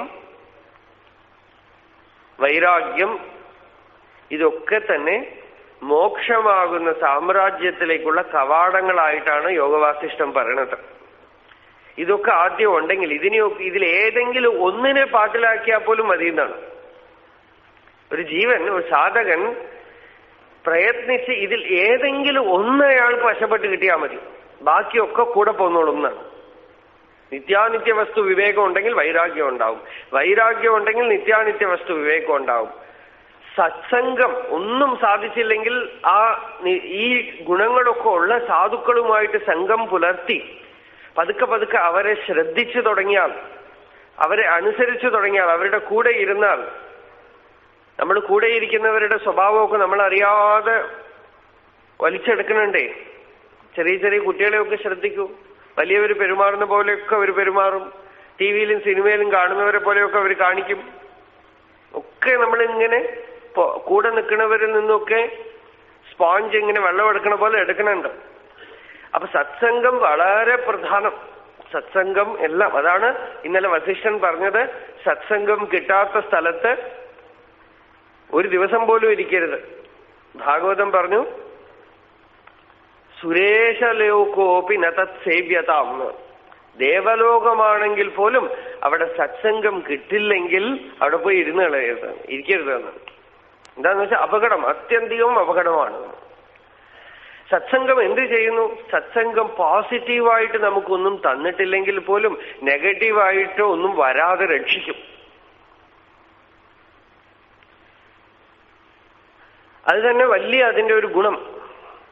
നമുക്ക് സത്സംഗം എന്ന് വെച്ചാൽ ഇങ്ങനെയുള്ള പ്രഭാഷണം ആണ് സത്സംഗം എന്ന് ധരിക്കണ്ട. ഇത് മാത്രമല്ല, നിങ്ങൾക്കൊന്നും കിട്ടിയിട്ടില്ലെങ്കിൽ ഏകാന്തത്തിൽ പോയിരിക്കാം. അല്ലെങ്കിൽ ഇന്നലെ പറഞ്ഞ പോലെ സത്സംഗം എന്ന് വെച്ചാൽ നല്ല ഇന്ദ്രിയ നിഗ്രഹവും മനോനിഗ്രഹവുമുള്ള ആളുകളുടെ സംഘമാണ്. ഈ വർത്തമാനം പറയണമെന്ന് പോലുമില്ല. അങ്ങനെയുള്ള ആളുകളുമായിട്ട് കൂട്ടുപിടിച്ചിരുന്നാലും മതി. അല്ലെങ്കിൽ മഹാത്മാക്കളുടെ ഗ്രന്ഥങ്ങള്, ഭാഗവതം, ഗീത, ഉപനിഷത്ത്, എന്തെങ്കിലുമൊക്കെ നിത്യ സ്വാധ്യായത്തിന് വയ്ക്കുക. നല്ല ഒരു നിഷ്ഠ ഉണ്ടാക്കിയെടുക്കുക. ഒരു ജപം, ഒരു ധ്യാനം. വേറെ ഒന്നും ചെയ്യാൻ സമയം ഉണ്ടാവരുത്. അതും സത്സംഗമാണ്. എങ്ങനെയോ പതുക്കെ പതുക്കെ ശരീരം, മനസ്സ്, ബുദ്ധി ഇതിനെക്കുറിച്ച് ചിന്തിക്കുന്നതും വർത്തമാനം പറയുന്നതും കുറഞ്ഞു വന്നാൽ വേണ്ടില്ല. അപ്പോ ബുദ്ധി ശുദ്ധമാവും. ബുദ്ധി ശുദ്ധമായാൽ, നമുക്ക് ശുദ്ധബുദ്ധി കിട്ടിയാൽ, ജ്ഞാനത്തിന് ബുദ്ധിയുടെ ശുദ്ധിയാണ് മുഖ്യം. ബുദ്ധി തീക്ഷ്ണമാവണം എന്നില്ല. ബുദ്ധി പല വിധത്തിലുണ്ട്. വക്രബുദ്ധിയുണ്ട്, തീക്ഷ്ണ ബുദ്ധിയുണ്ട്, സൂക്ഷ്മ ബുദ്ധിയുണ്ട്, ശുദ്ധബുദ്ധിയുണ്ട്. ഈ വക്രബുദ്ധികൾക്ക് ഒന്നും നേരെ ചൊവ്വേ ഉള്ളിൽ പോവില്ല. സൂക്ഷ്മബുദ്ധി ആണെങ്കിൽ കാര്യം വളരെ സൂക്ഷ്മമായിട്ടുള്ളതൊക്കെ അവർ ഗ്രഹിക്കും. ശുദ്ധബുദ്ധിയാണെങ്കിൽ അവർക്ക് പെട്ടെന്ന് അത് അനുഭവത്തിലേക്ക് വരും. തീക്ഷ്ണ ബുദ്ധിയാണെങ്കിൽ എന്ത് പറഞ്ഞാലും ഒക്കെ പഠിച്ച് തലയിൽ കയറ്റും എളുപ്പത്തിൽ. ചിലരിൽ തീക്ഷ്ണബുദ്ധിയും സൂക്ഷ്മബുദ്ധിയും ശുദ്ധബുദ്ധിയും ഉണ്ടാവും. ചിലരിൽ കുറച്ച് തീക്ഷ്ണ ബുദ്ധിയും വക്രബുദ്ധിയും ഉണ്ടാവും. വെറും വക്രബുദ്ധി ഉണ്ടാവും. വെറും വക്രബുദ്ധിയാണെങ്കിൽ പോട്ടെ, അയാൾ പോവും അയാളുടെ പാട്ടില്. വക്രബുദ്ധിയും തീക്ഷ്ണബുദ്ധിയും കൂടെ കലർന്നാൽ കുഴപ്പമാണ്. അപ്പൊ ബുദ്ധി ശുദ്ധമായാൽ ദൃശ്യത്തെ സ്വാത്മനൈവ ആത്മാ സ്വയാ സത്വസ്ഥയാധിയ. ബുദ്ധി ശുദ്ധമാവുമ്പോ നമ്മൾക്ക് വേദാന്ത യുക്തി തെളിഞ്ഞു കിട്ടും. ഇന്നലെ പറഞ്ഞു, മഹാനുഭാവ സമ്പർക്കാത് സംസാരാർണവ ലംഘനേ യുക്തി സംപ്രാപ്യതേ രാമ ദൃഢാനൗഹു ഇവ നാവികാത്. മഹാത്മാക്കളുമായിട്ട് സമ്പർക്കം ഉണ്ടാകുമ്പോ ഈ സംസാര അർണവത്തിനെ, സമുദ്രത്തിനെ ലംഘനം ചെയ്യാനായിട്ടുള്ള യുക്തി താങ്കൾക്ക് കിട്ടും. എന്താ യുക്തി? ശരീരം, മനസ്സ്, ബുദ്ധി ഇതിൽ നിന്നൊക്കെ ദർഭയെ പിരിച്ചെടുക്കുന്ന പോലെ, കീറിയെടുക്കുന്ന പോലെ ആത്മാവിനെ മാറ്റിയെടുക്കാനുള്ള സൂക്ഷ്മ ദർശന പാടവമാണ് ബുദ്ധി. ഭഗവാന്റെ കൃപ ഉണ്ടാകുമ്പോ, സദ്ഗുരുവിന്റെ കൃപ ഉണ്ടാകുമ്പോ, നമ്മൾ സാധന ഭജനകളൊക്കെ അതിന്റെ ഫലം തരുമ്പോ ഈ ശക്തി ഉള്ളിലുണ്ടാവും. ഇത് തന്നെ ശ്രദ്ധയും. അതാണ് ശ്രദ്ധാവാൻ ലഭതേ ജ്ഞാനം എന്നൊക്കെ ഭഗവാൻ ഗീതയിലും മറ്റുമൊക്കെ പറയാൻ കാരണം. ഉപനിഷത്ത് പറയുന്നു, നമ്മളുടെ വീട്ടിൽ അതിഥികൾ വരുമ്പോ, വിശന്ന് വരുമ്പോ ഭഗവാന് പരിപാകം ചെയ്ത ആഹാരം അവർക്ക് പ്രിയത്തോടുകൂടെ കൊടുക്കുക. ആഹാരം എന്തിനു കൊടുക്കണം എന്ന് വെച്ചാൽ ആഹാരം കൊടുക്കുന്നത് വയറ് നിറയാൻ വേണ്ടിയിട്ടല്ലത്രേ. പിന്നെ ആഹാരം കൊടുത്താൽ എന്താ പ്രയോജനം എന്ന് വെച്ചാൽ, ഈ അന്നേന പ്രാണാഹ, അന്നം കഴിക്കുന്നത് കൊണ്ട് ഇവന് എനർജി ഉണ്ടാവും, പ്രാണൻ. പ്രാണൈഹി ബലം, പ്രാണൻ എന്തിനാ? പ്രാണൻ കൊണ്ട് ഇവന് പതുക്കെ പതുക്കെ ബുദ്ധിക്കും സിരകൾക്കും ഒക്കെ ബലം ഉണ്ടാവും. ബലേന തപസ്, ബലം എന്തിനാ? വേറെ ഒന്നിനും വേണ്ടിയിട്ടല്ല, ആരെങ്കിലും അടിക്കാനോ ഉപദ്രവിക്കാനോ അല്ല, ബലം കൊണ്ട് തപസ്. പിന്നെ തപസ് എന്തിനാ? തപസാശ്രദ്ധ, തപസ് കൊണ്ട് ഇവന്റെ ഉള്ളിൽ ഉറങ്ങിക്കിടക്കുന്ന ശ്രദ്ധ ഉണരും. അല്ലെങ്കിൽ ഈ ശ്രദ്ധ എന്താവും വെച്ചാൽ, ശ്രദ്ധ ഉണ്ട്, ശ്രദ്ധ കാണുകയില്ല. ശ്രദ്ധ എന്ന് നമ്മൾ പറയണത് സ്വാമി എന്ന് പറഞ്ഞ പോലെ പല വിധത്തിൽ ട്രാൻസ്ലേറ്റ് ചെയ്താലും ശ്രദ്ധയാവില്ല. അത് ഒരു ട്രാൻസ്ലേഷനും വയ്യ ശ്രദ്ധയ്ക്ക്. എന്താന്ന് വെച്ചാൽ, ശ്രദ്ധ എന്നുള്ളത് നമ്മളുടെ അനുഭവത്തിലേ ഇല്ല. നമ്മളുടെ അനുഭവത്തിൽ മനസ്സാണോ ഉള്ളത്, വികാരങ്ങളാണോ ഉള്ളത്, ബുദ്ധിയാണോ ഉള്ളത്. ശ്രദ്ധ എന്നുള്ളത് ഉണർത്തേണ്ട ഒരു വസ്തുവാണ്. എനിക്കത് തോന്നുന്ന ഒരു ഉദാഹരണം, എയറോപ്ലെയിന്, എയർക്രാഫ്റ്റ്, അതിന് ചുവട്ടിൽ ചക്രം ഉണ്ടാവും, 2 ചിറകും ഉണ്ടാവും, പക്ഷികളെ പോലെ. എയർക്രാഫ്റ്റെ കാണാത്ത ഒരാൾ എന്ത് വിചാരിക്കും? ഇത് ഭൂമിയിൽ ഓടുന്ന വസ്തുവാണ്. എന്താ? ചക്രമുണ്ട്. ആ ചക്രം അതിന് വേണം, ചിറകും വേണം. പക്ഷെ ഈ ചക്രവും ചിറകും ആണോ പ്ലെയിനിനെ പറപ്പിക്കുന്നത്? ഈ ചക്രം എന്ത് ചെയ്യണു? റൺവേയിൽ ഈ ടേക്ക് ഓഫിന് ഒരു ഫോഴ്സ് കൊടുക്കാനായിട്ട് ഈ ചക്രം ഉപയോഗപ്പെടുന്നു, അത്രേ ഉള്ളൂ. ഈ ചക്രം കുറച്ചു ദൂരത്തേക്ക് ഓടിയിട്ട് വലിയും. ഈ വിങ്സ് ഒരു ബാലൻസിങ്ങിന് പ്രയോജനപ്പെടും. അതിലും എന്തോ ഒന്നിങ്ങനെ അടിക്കും, അത് കഴിഞ്ഞാൽ ഉള്ളിലേക്ക് വലിയും. കുറച്ചു നേരം റൺവേയിൽ ഓടിക്കഴിഞ്ഞാൽ, പ്ലെയിനിൽ പോയിട്ടുള്ളവർക്ക് ഈ ഒരു കാര്യം ശ്രദ്ധിച്ചാൽ നോക്കുക. ആദ്യമൊക്കെ നമ്മുടെ കാറും ബസ്സും ഒക്കെ ഓടുന്ന പോലെ ഓടും. കുറച്ചു കഴിഞ്ഞാൽ അതിൻ്റെ ഉള്ളിൽ വേറെ ഒരു യന്ത്രം പ്രവർത്തിക്കുന്നതിന്റെ ഒരു ഫീലിംഗ് ഉണ്ടാവും നിങ്ങൾക്ക്. ആ യന്ത്രം പ്രവർത്തിച്ചു കഴിഞ്ഞാൽ പതുക്കെ ഭൂമിയിൽ നിന്ന് പൊന്താൻ തുടങ്ങും. അത് കഴിഞ്ഞാൽ ചക്രത്തിന്റെ ആവശ്യവും കഴിഞ്ഞു, വിങ്സ് വെറുതെ ഒരു ബാലൻസിങ്ങിന് വിങ്സ്, അത്രയോ ചക്രത്തിന്റെ ആവശ്യം കഴിഞ്ഞു. നമ്മളുടെ മനസ്സും ബുദ്ധിയും ഒക്കെ ഈ ചക്രവും വിങ്സും പോലെയാണ്. യഥാർത്ഥത്തിൽ പ്ലെയിൻ പറക്കണത് ചക്രവും വിങ്സും കൊണ്ടല്ല, വേറെ ഒരു യന്ത്രം പ്രവർത്തിക്കണം. അതേപോലെ മനസ്സും ബുദ്ധിയും ഇന്ദ്രിയങ്ങളും ഒക്കെ അധ്യാത്മ ജീവിതത്തിന് എത്ര കണ്ട് പ്രയോജനപ്പെടുന്നു വെച്ചാൽ, ഈ ടേക്ക് ഓഫ് വരെ പ്രയോജനപ്പെടും. ടേക്ക് ഓഫിന് ഉള്ളിലുള്ള യന്ത്രം ഒന്ന് പ്രവർത്തിച്ചു തുടങ്ങും. അത് നമുക്ക് തന്നെ കാണാം. അധ്യാത്മ സാധനങ്ങളൊക്കെ ചെയ്ത് കഴിയുമ്പോൾ നമ്മൾ ഇത്ര കാലം ഉപയോഗിക്കാത്ത ഒരു യന്ത്രം ഉള്ളിൽ ഒന്ന് കറകറ പ്രവർത്തിക്കണ പോലെ ഹൃദയം എന്ന് പറയുന്ന ഒരു മണ്ഡലം പ്രവർത്തിച്ചു തുടങ്ങും. ആ ഹൃദയത്തിന്റെ പ്രവർത്തനം ഉണ്ടാകുമ്പോ അറിയാൻ സാധിക്കാത്തതായ വസ്തുക്കളൊക്കെ, ഉപനിഷത്തും വേദാന്ത ഗ്രന്ഥങ്ങളും ഗീതയും ഒക്കെ തുറന്നു വെച്ച പുസ്തകം പോലെ മനസ്സിലാവും. അത് ബുദ്ധി കൊണ്ടല്ല. ബുദ്ധി കൊണ്ടാണെങ്കിൽ വലിയ വലിയ ബുദ്ധിശാലികളെയൊക്കെ കൊണ്ടുവന്ന് ഇരുത്തി നോക്കൂ, ഒന്നും പിടികിട്ടില്ലേ അവർക്ക്. കുറുക്കന്റെ കയ്യിൽ കിട്ടിയ ആമ പോലെ ആവും. അപ്പൊ ഈ പിടിച്ചത് എങ്ങനെയാ, മനസ്സിലാക്കിയത് എങ്ങനെയാ? ശ്രദ്ധ കൊണ്ട്. ശ്രദ്ധ എങ്ങനെ ഉണർന്നു? ഈ ടേക്ക് ഓഫിന് വേണ്ടി വണ്ടി കുറെ ദൂരം ഓടിയ പോലെ ഇവൻ കുറെ തപസ്സൊക്കെ ചെയ്തു. തപസ്, ജപം, ധ്യാനം, സത്സംഗം, ആഹാരശുദ്ധി, ഇതൊക്കെ എന്ത് ചെയ്തു? ഇവന്റെ ഉള്ളിൽ ഈ ശ്രദ്ധ എന്ന് പറയുന്ന ശക്തിയെ ഉണർത്തി. ശ്രദ്ധ ഉണരുമ്പോ ശ്രദ്ധ പതുക്കെ പതുക്കെ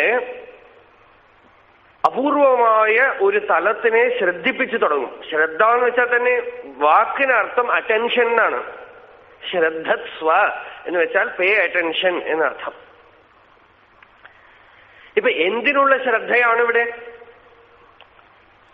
വിവേക ചൂടാമണിയിൽ ശ്രദ്ധയ്ക്ക് ആചാര്യസ്വാമികൾ അർത്ഥം പറഞ്ഞത്, ശാസ്ത്രം ഗുരുവാക്യം ഒക്കെ കേൾക്കുന്ന സമയത്ത് തന്നെ അനുഭവപ്പെടുത്തി തരുന്ന ഒരു അപൂർവ ശക്തി എന്നാണ്.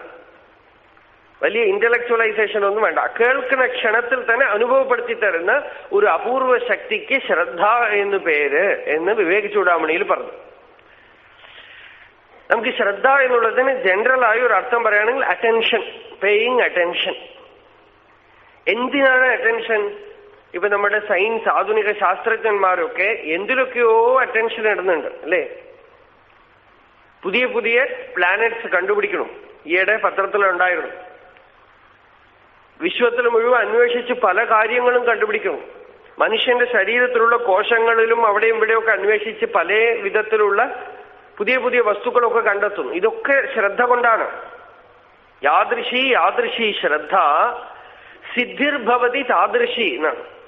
ഏതേത് വിധത്തിൽ ശ്രദ്ധയോ ഈ ശ്രദ്ധയെ ഏത് വസ്തുവിലേക്ക് പറഞ്ഞേക്കുന്നു അതിനെക്കുറിച്ചുള്ള അറിവ് സമ്പാദിച്ചു കൊണ്ടുവരും ആ ശ്രദ്ധ. പക്ഷേ വേദാന്തം പറയുന്ന ശ്രദ്ധ ഈ പുറമേക്കുള്ള അറ്റൻഷൻ അല്ല. ശുദ്ധബുദ്ധി ഉണ്ടാകുമ്പോ ഈ ശ്രദ്ധ എന്താവണമെന്ന് വെച്ചാൽ ശ്രദ്ധിക്കുന്നവനെ ശ്രദ്ധിച്ചു തുടങ്ങും. ഹിരണ്യകശിപുവിനും ഉണ്ടായിരുന്നു കോൺസെൻട്രേഷൻ. മഹാതപസ്വി, കഠോരമായി തപസ് ചെയ്തു. പക്ഷെ ഹിരണ്യകശിപുവിന് എന്താ കുഴപ്പം? വൈകുണ്ഠം വരെ പോയി വിഷ്ണുവിനെ തെരഞ്ഞു, പാതാളത്തിൽ തെരഞ്ഞു. വിഷ്ണു ഭഗവാൻ തീരുമാനിച്ചു, ഇവൻ എന്നെ കണ്ടെത്താതിരിക്കണമെങ്കിൽ ഒരേ ഒരു സ്ഥലമേ ഉള്ളൂ, ഇവന്റെ ഉള്ളിൽ തന്നെ കയറിയിരിക്കണം. ഇവൻ അവിടെ നോക്കുകയില്ല, പുറത്തു നോക്കിക്കൊണ്ടേയിരിക്കും. ബഹിർദൃഷ്ടേഹേ അന്തർധരിത ഹൃദയേ സൂക്ഷ്മവപുഷ. എത്ര ബുദ്ധിശാലികളാ നമ്മളുടെ ശാസ്ത്രജ്ഞന്മാർ. അവരൊക്കെ ബുദ്ധിയില്ലാത്തവരാണോ? ഇത്രയും ബുദ്ധിയുള്ളവര് ചില ആളുകളൊക്കെ സൂയിസൈഡ് ചെയ്യാണ്. എന്താന്ന് വെച്ചാൽ ഞങ്ങൾക്ക് റെക്കഗ്നിഷൻ കിട്ടിയില്ല, നോബൽ പ്രൈസ് കിട്ടിയില്ല. എന്താ? തൃപ്തിയില്ല ഉള്ളിൽ. ഈ കണ്ടെത്തിയ കണ്ടുപിടുത്തങ്ങൾ ഒന്നും തന്നെ അവർക്ക് തൃപ്തി ഉണ്ടാക്കി കൊടുത്തില്ല. ലോകത്തിനെ അത്ഭുതപ്പെടുത്താനോ മറ്റുള്ളവരെ ആശ്ചര്യപ്പെടുത്താനോ ഒക്കെ സഹായിച്ചു എന്നല്ലാതെ അവരുടെ അന്തർഹൃദയം ഇപ്പോഴും ശൂന്യമായിട്ടിരിക്കാൻ കാരണം എന്താ? ആ ശൂന്യത എന്തുകൊണ്ട് വന്നു? അവരുടെ ശ്രദ്ധയെ അവര് ഏകാഗ്രതയാക്കി കൺവേർട്ട് ചെയ്ത് പുറമേക്ക് പറഞ്ഞേച്ചു. ഋഷികൾ പറയണത് ഏകാഗ്രതയെ ശ്രദ്ധയായിട്ട് കൺവേർട്ട് ചെയ്ത് അകമേക്ക് തള്ളൂ എന്നാണ്. ഏകാഗ്രത പോലും അല്ല ലക്ഷ്യം, ഏകാഗ്രത ആരംഭം മാത്രമാണ്. ഏകാഗ്രതയെ ശ്രദ്ധയാക്കി കൺവേർട്ട് ചെയ്ത് നമ്മൾ ഏകാഗ്രത പരിശീലിക്കുമ്പോൾ പുറമേക്ക് ഏതെങ്കിലും ഒരു രൂപത്തിലോ ഒരു മന്ത്രത്തിലോ എന്തിലെങ്കിലും ഒക്കെയാണ് ഏകാഗ്രത പരിശീലിക്കുന്നത്. പക്ഷെ അതൊന്നും ആത്മസാക്ഷാത്കാരമാവില്ല, അതൊരു ആരംഭപ്പടിയാണ്. ഏകാഗ്രത ഏതിൽ വന്നാലും വേണ്ടില്ല, ഏകാഗ്രത ആ വസ്തുവിനെ പിടിവിട്ടാൽ ശ്രദ്ധയായിട്ട് മാറും.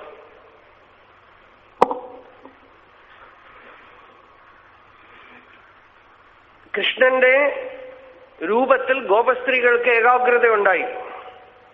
ഭഗവാൻ അവരുടെ ഏകാഗ്രതയെ മുഴുവൻ തന്റെ മേലെ ആകർഷിച്ചു സഹജമായിട്ട്. അവർ ആകർഷിക്കപ്പെട്ടത് കാമം കൊണ്ടാണ്. ഏതെങ്കിലും ഒരു വികാരം ഉണ്ടെങ്കിൽ ഏകാഗ്രത പ്രബലമാവും. ശുഖബ്രഹ്മ മഹർഷി തന്നെ പറയണു, ജാരാത്മന നതു പരമാത്മതയാ സ്മരന്ത്യഹ എന്നാണ്. ആദ്യം പരമാത്മാവ് എന്നുള്ള ഭാവത്തോടുകൂടി അല്ലാത്രേ ബന്ധപ്പെട്ടത്. അങ്ങനെ ബന്ധപ്പെട്ടിട്ട് ഇവരുടെ മനസ്സ് മുഴുവൻ ഭഗവാനിൽ ലഗ്നമായപ്പോ ഭഗവാന്റെ സ്വരൂപം ഇവരിൽ പ്രകാശിച്ചു തുടങ്ങുകയും ചെയ്തു. ഭഗവാൻ എന്ത് ചെയ്തു? വൃന്ദാവനം വിട്ട് ഒരു പോക്ക് പോയി. എന്തിനാ? ഏകാഗ്രപ്പെട്ട വസ്തു നമ്മളിൽ നിന്ന് അന്യമായിരിക്കുന്നിടത്തോളം ആത്മസാക്ഷാത്കാരം ഉണ്ടാവില്ല. അപ്പൊ ആ ഏകാഗ്രപ്പെട്ട വസ്തു അവിടുന്ന് നീങ്ങിയാൽ ലോകത്തിനെ മുഴുവൻ വിട്ടുകഴിഞ്ഞു ചിത്തം. ഈ ഒരു വസ്തുവിൽ നിന്നു. ആ വസ്തുവും വിടുമ്പോ അതിനി എവിടെ പോകും?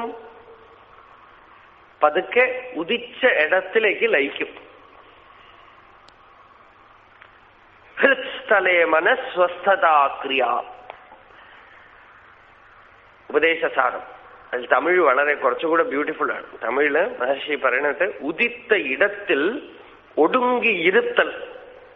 അത് കർമ്മവും ഭക്തിയും ഉന്തീപ്പറ, യോഗജ്ഞാനവും ഉന്തീപ്പറ. ഉദിത്ത ഇടത്തിൽ ഒടുങ്ങി ഇരുത്തൽ. ഈ ചിത്തം എവിടെ ഉദിച്ചുവോ അവിടെ ലയിക്കൽ. ഒടുങ്ങാന്ന് വെച്ചാൽ ലയിക്കുക, ലയമാവുക, തിരിച്ച് ലയിക്കുക. അപ്പൊ ശ്രദ്ധ എന്താവണു? ശ്രദ്ധ ഉണ്ടാകുമ്പോ പതുക്കെ പതുക്കെ പതുക്കെ നമ്മൾ ഉള്ളിൽ ചോദിച്ചു തുടങ്ങണു, ഈ ഞാൻ എന്താണ്? ഞാൻ ആരാണ്? കർമ്മകാണ്ഡ വേദഭാഗങ്ങളിലൊക്കെ അഗ്നിയെ ഉപാസിക്കൽ, വരുണനെ ഉപാസിക്കൽ, ഇന്ദ്രനെ ഉപാസിക്കൽ, ഇതൊക്കെ ശ്രദ്ധ വളർത്താനാണ്. ഋഭുഗീത എന്ന് പറഞ്ഞ് പ്രസിദ്ധമായൊരു ഗ്രന്ഥമുണ്ട്. നിദാഗന് ഋഭു മഹർഷി ഉപദേശിക്കുന്നതാണ്. അതിൽ ഈ നിദാഗൻ ഋഭു മഹർഷിയുടെ ശിഷ്യനാണ്. വേദം പഠിച്ചു, ദിവസവും ഔപാസനം ചെയ്യും, ബ്രഹ്മയജ്ഞം ചെയ്യും, അഗ്നിഹോത്രം ചെയ്യും, ഇഷ്ടദേവതോപാസന ചെയ്യും. രാവിലെ മുതൽ രാത്രി വരെ പല വിധത്തിലുള്ള അനുഷ്ഠാനം. ലോകത്തിലൊന്നും അയാൾക്ക് ശ്രദ്ധയില്ല നിദാഘന്. പക്ഷേ എത്ര ഉപദേശിച്ചാലും ജ്ഞാനത്തിലേക്ക് വരണില്ല. മനസ്സ് ഈ വസ്തുക്കളിൽ ഏകാഗ്രപ്പെട്ട് ഇങ്ങനെ നിൽക്കുകയാണ്. ഋഭു മഹർഷി പലവട്ടം നിദാഘന് തത്വോപദേശം ചെയ്തു നോക്കി. ഇയാൾക്ക് ഈ കർമ്മത്തിലുള്ള അത്യധിക ആസക്തി കാരണം ജ്ഞാനത്തിലേക്ക് ഇയാളുടെ ചിത്രം വരണേയില്ല. അപ്പൊ നിദാഘനോട് ഋഭു പറഞ്ഞു, ഗുരു പറഞ്ഞു, താൻ ഒരു കാര്യം ചെയ്യൂ, താൻ എവിടെയെങ്കിലുമൊക്കെ പോയിട്ട് കർമ്മകാണ്ഡ അനുഷ്ഠാനങ്ങളൊക്കെ ചെയ്ത് ജീവിക്കാം എന്ന് പറഞ്ഞു വെച്ചു. നിദാഘൻ ഗുരുവിന്റെ അനുമതിയോടുകൂടെ പട്ടണത്തിലേക്ക് വന്നു. കാട്ടിൽ നിന്നും പട്ടണത്തിലേക്ക് വന്നു. പട്ടണത്തിലെ വലിയ പണ്ഡിതനാണ്, തപോനിഷ്ഠനാണ്. അതുകൊണ്ട് രാജാവ് അദ്ദേഹത്തിന് രാജഗുരുവാക്കി ചെയ്തു. രാജാവിന്റെ ഗുരുവായി, രാജാവിന്റെ ഉപദേഷ്ടാവായി, അനേക ശിഷ്യന്മാരും ഒക്കെ ആയിട്ട് അദ്ദേഹം വലിയ ആചാര്യനായിട്ട് പട്ടണത്തിൽ താമസിക്കും. അങ്ങനെ ഇരിക്കുമ്പോ എന്നാലും തൃപ്തിയില്ല ഉള്ളില്. എല്ലാം ഉണ്ടെങ്കിലും നല്ല ചിത്തശുദ്ധിയുള്ള ആളുകൾ പുറമേക്ക് രമിക്കാൻ പറ്റില്ല. അവർക്ക് ഉള്ളിലൊരു അതൃപ്തി. അപ്പൊ വർഷത്തിൽ ഒരിക്കൽ ഗുരു ഇങ്ങനെ വരും. ചിലപ്പോ ഗുരു തന്റെ രൂപത്തിൽ തന്നെ വരും, ചിലപ്പോ വേഷം മാറിയിട്ട് വരും. വേഷം മാറി ശിഷ്യനെ കാണാനായിട്ട് വരും. അപ്പോഴും ഇങ്ങനെ വന്ന് ശിഷ്യന്റെ കൂടെ താമസിച്ച് പരസ്പരം വർത്തമാനം പറയുമ്പോ, സംവാദം ചെയ്യുമ്പോ ഗുരു ഓരോരിക്കൽ വരുമ്പോഴും ഒന്ന് ഗണിച്ചിട്ട് പോകും. ശിഷ്യൻ എത്ര കണ്ട് ഉയർന്നിട്ടുണ്ട് എന്ന് ഗണിച്ചിട്ട് പോകും. ഗുരുവിന് തൃപ്തിയായില്ല. ഇയാൾ എന്തു പറഞ്ഞാലും ശ്രദ്ധ ആത്മാഭിമുഖമായിട്ട് തിരിയണില്ല. വസ്തുക്കളിൽ, ദൃശ്യവസ്തുക്കളിൽ ഇങ്ങനെ നിൽക്കുകയാണ്.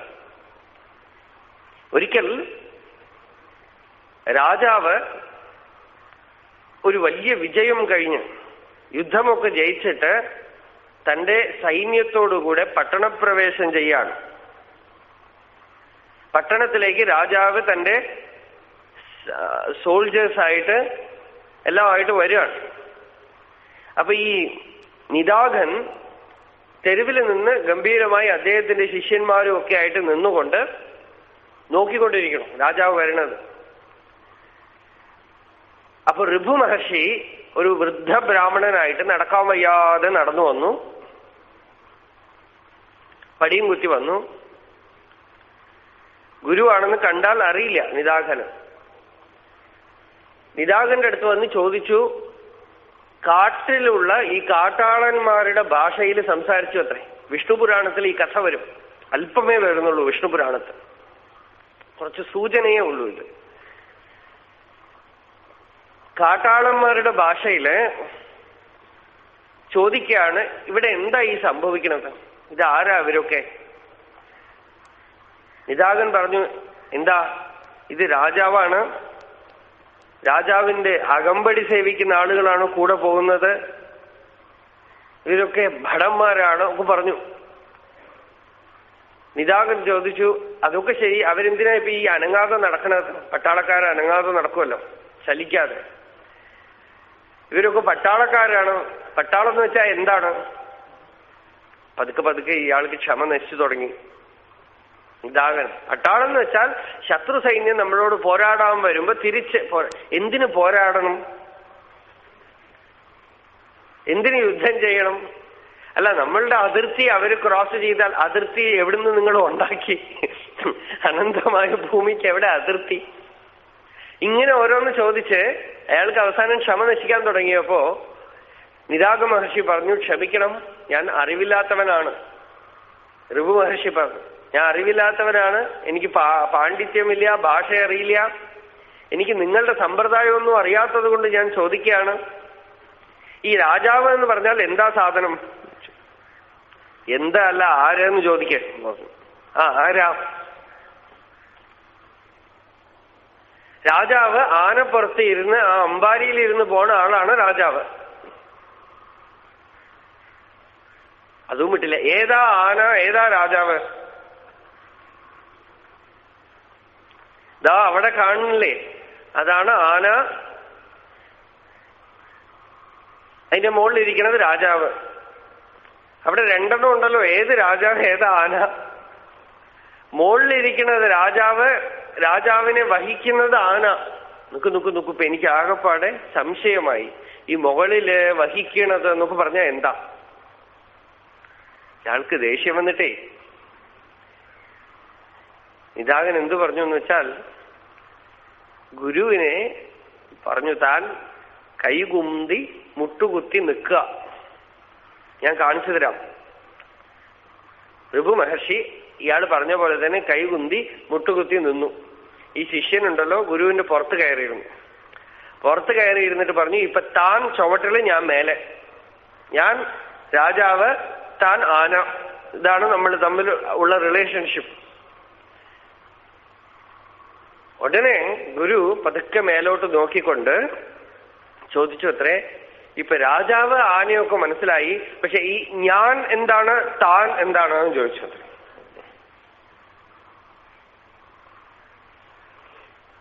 ഇത്രയും നേരം വിഷയങ്ങളിൽ ചലിച്ചുകൊണ്ടിരുന്ന മനസ്സ് പതുക്കെ ദൃക്കിലേക്ക്, ഈ ഞാൻ എന്നുള്ള അനുഭവത്തിലേക്ക് ശ്രദ്ധിച്ച് നിദാകന് ആ ക്ഷണത്തിലേക്ക് ചിക്കുന്ന തത്വം തെളിഞ്ഞു. ഒരു ഇടിമിന്നൽ പോലെ, വിദ്യുത് പ്രവാഹം പോലെ തത്വം തെളിഞ്ഞു. ശരീരം, മനസ്സ്, ബുദ്ധി, അഹങ്കാരം ഇതുകൊണ്ടൊന്നും സ്പർശിക്കപ്പെടാതെ നിൽക്കുന്ന ജീവബോധം ശുദ്ധപ്രജ്ഞയായി സംവിത്തായി ഞാൻ എന്നുള്ള അനുഭവം വിഷയങ്ങളിൽ നിന്നൊക്കെ വേർപെട്ട ചിത്തായിട്ട് ഉള്ളിൽ പ്രകാശിച്ചു. അതിൽ കുറച്ചു നേരം അങ്ങനെ രമിച്ചു നിന്നു. ഗുരുവിന്റെ കാലിൽ വീണ് നമസ്കരിച്ചു. അവിടുന്ന് എന്റെ ആചാര്യൻ തന്നെ ആയിരിക്കണം, വേറെ ആരും ഈ കൃപ ചെയ്യില്ല. ഋഭു മഹർഷി നിദാകന് തത്വോപദേശം ചെയ്തതാണ് ഋഭുഗീത. അപ്പോ ദൃക്കിൽ നിന്നും, ദൃശ്യത്തിൽ നിന്നും ദൃക്കിലേക്കുള്ള യാത്രയ്ക്ക് ഉതകുന്ന ശക്തിയാണ് ശ്രദ്ധ. ഗുരു, he will create situations to push you inward. മഹർഷി പറയും, പുറത്തു നിന്നും ആചാര്യൻ അകമേക്ക് തള്ളിയാൽ അകത്തുള്ള ആചാര്യൻ അതിനെ വലിച്ച് ഹൃദയത്തിൽ ഇരുത്തും എന്നാണ്. പുറത്തുനിന്ന് ഒരു തള്ളും, അകമേ നിന്നും ഒരു വലിയും. പുറത്തു നിന്നും അകമേക്കൊരു പുഷ്, അകമേ നിന്നും ഹൃദയത്തിലേക്ക് ഒരു ആകർഷണം. ഇത് രണ്ടും പൂർണ്ണമായാൽ കഴിഞ്ഞു. ഈശ്വരോ ഗുരുഹു ആത്മേതി മൂർത്തിഭേദ വിഭാഗിനെ. അപ്പൊ ആചാര്യൻ എന്ത് ചെയ്യുന്നു? കാണാൻ സഹായിക്കുന്നു. പക്ഷെ കാണേണ്ടത് ഇവൻ തന്നെ. ഇവൻ കാണാൻ കൂട്ടാക്കിയിട്ടില്ലെങ്കിൽ ആചാര്യൻ എന്ത് ചെയ്യാൻ നോക്കും? ആചാര്യൻ വീണ്ടും വീണ്ടും ബോധിപ്പിച്ചുകൊണ്ടിരിക്കും, വീണ്ടും വീണ്ടും ശ്രദ്ധിപ്പിച്ചുകൊണ്ടിരിക്കും, വീണ്ടും വീണ്ടും കാണൂ എന്ന് പറയും.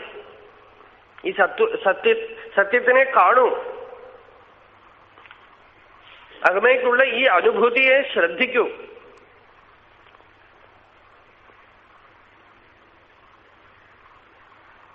അനാദികാലമായിട്ടുള്ള ഈ ഉറക്കത്തിൽ നിന്നും ഉണരൂ. അങ്ങനെ ശ്രദ്ധിച്ച് കേവല ദൃങ്മാത്രമായ ആ ഉണർവ്, അവബോധം, സ്ഫൂർത്തി, സ്ഫുരണ, ആ സ്ഫുരണ ഒരിക്കൽ തെളിഞ്ഞാൽ നഷ്ടപ്പെട്ടു പോവില്ല. അതൊരു വലിയ ആശ്വാസം. ഇവിടെ വസിഷ്ഠൻ പറയുന്നു, സർവാപ്യേവ കലാ ജന്തോഹോ അനഭ്യാസേന നശ്യതി.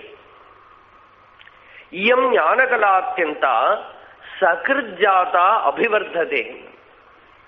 സർവാപ്യേവ കലാജന്തോഹോ അനഭ്യാസേന നശ്യതി. എല്ലാ കലകളും ലോകത്തില് അഭ്യാസം ചെയ്തിട്ടില്ലെങ്കിൽ പോയി പോവും. പാട്ടുപാടുന്ന ആള് കുറച്ചു ദിവസം അഭ്യാസം വിട്ടുകളഞ്ഞാലോ പിന്നെ അയാൾ വേണമെങ്കിൽ പാടും, ബാക്കിയുള്ളവർ കേൾക്കില്ല. നൃത്തം, എല്ലാ കലകളും അതെ, അഭ്യാസമില്ലെങ്കിൽ വിട്ടുപോകും. പക്ഷെ ഈ ജ്ഞാനമാവുന്നത് അഭ്യാസം വേണം. ഇതുവരെ തെളിയുന്നവരെ. തെളിഞ്ഞു കഴിഞ്ഞാൽ പിന്നെ അത് നമ്മളെ പിടിക്കും. നമ്മൾ അഭ്യാസം ചെയ്തിട്ടില്ലെങ്കിൽ പോലും സകൃജാത ഒരിക്കൽ പ്രകാശിച്ചാൽ അഭിവൃദ്ധിപ്പെട്ടുകൊണ്ടേയിരിക്കും. പലപ്പോഴും അപ്പൊ അറിയില്ല, അത് ഉള്ളിൽ കിടന്ന് പുതിയ വാസനകൾ ഉണ്ടാവാതെ രോധിക്കും. കേൾക്കുമ്പോ ഉടനെ ജ്ഞാനം ഉണ്ടാവണമെന്നില്ല. അർജുനനും ഉണ്ടായില്ല. അർജുനൻ ഭഗവത്ഗീത കേട്ടു, അപ്പൊ തന്നെ ജ്ഞാനിയൊന്നും ആയില്ല. തൽക്കാലത്തേക്ക് യുദ്ധമൊക്കെ ചെയ്തു, വലിയ വിഷമമൊന്നും കൂടാതെ. പിന്നെ മറന്നും കളഞ്ഞു. മഹാഭാരതം ഒരിടത്ത് ഉത്തരഗീത അനുഗീതയിൽ അർജുനൻ ഭഗവാനോട് ചോദിക്കണു, ഭഗവാനെ അന്ന് യുദ്ധഭൂമിയിൽ എനിക്ക് എന്തൊക്കെയോ ഉപദേശിച്ചല്ലോ, ഒരിക്കൽ കൂടെ പറഞ്ഞു തരുമത്. ഭഗവാൻ ചിരിച്ചു എന്നാണ് പറയുന്നത്. അത് കണ്ടിട്ട് ചോദിക്കുന്ന അർജുനനെ കണ്ട് ഭഗവാൻ ചിരിച്ചു അത്ര. എന്താന്ന് വെച്ചാൽ ആ ഭഗവത്ഗീതയിൽ ഭഗവാനെ എനിക്ക് വേറെ ആരും ഗതിയില്ല, ഷാദിമാം ത്വാം പ്രപന്നം എന്നൊക്കെ പറഞ്ഞ് കാല് പിടിച്ച് കരഞ്ഞുകൊണ്ട് ചോദിച്ച് അർജുനൻ പോയിട്ട് ഇപ്പൊ വൈകുന്നേരം ചാപ്പാടും ഒക്കെ കഴിച്ച് കാപ്പിയും ടിഫിനും ഒക്കെ കഴിച്ച് സുഖമായിട്ട് ഇരിക്കുമ്പോ ഞങ്ങളെ പോലെ എന്റെ അടുത്തൊക്കെ പറഞ്ഞിട്ടുണ്ട് ചിലര്, നിങ്ങള് പ്രഭാഷണം ചെയ്യുന്നു കേട്ടിട്ടുണ്ട്, ഒന്ന് ചെയ്യൂ നോക്കട്ടെ. പാട്ട് പാടാനൊക്കെ പറയണ പോലെ ഒന്ന് ചെയ്യൂ നോക്കട്ടെ. അതുപോലെയാണ് ഇപ്പൊ അർജുനൻ ഭഗവാനോട് ചോദിക്കുന്നത്. അന്ന് ഭഗവാനെ എന്തൊക്കെയോ പറഞ്ഞില്ലേ, ഒരിക്കൽ കൂടെ പറയുമെന്നാണ്. ഭഗവാൻ ചിരിച്ചു. ചിരിച്ചപ്പോ അർജുനന് കാര്യം മനസ്സിലായി. അർജുനൻ പറഞ്ഞു, ഭഗവാനെ ഞാൻ അങ്ങയോട് ഇങ്ങനെ ചോദിക്കുന്നത് വിഡ്ഢിത്തമാണെന്ന് എനിക്കറിയാം, എങ്കിലും അന്ന് കേട്ടതൊന്നും ഓർമ്മയില്ലല്ലോ.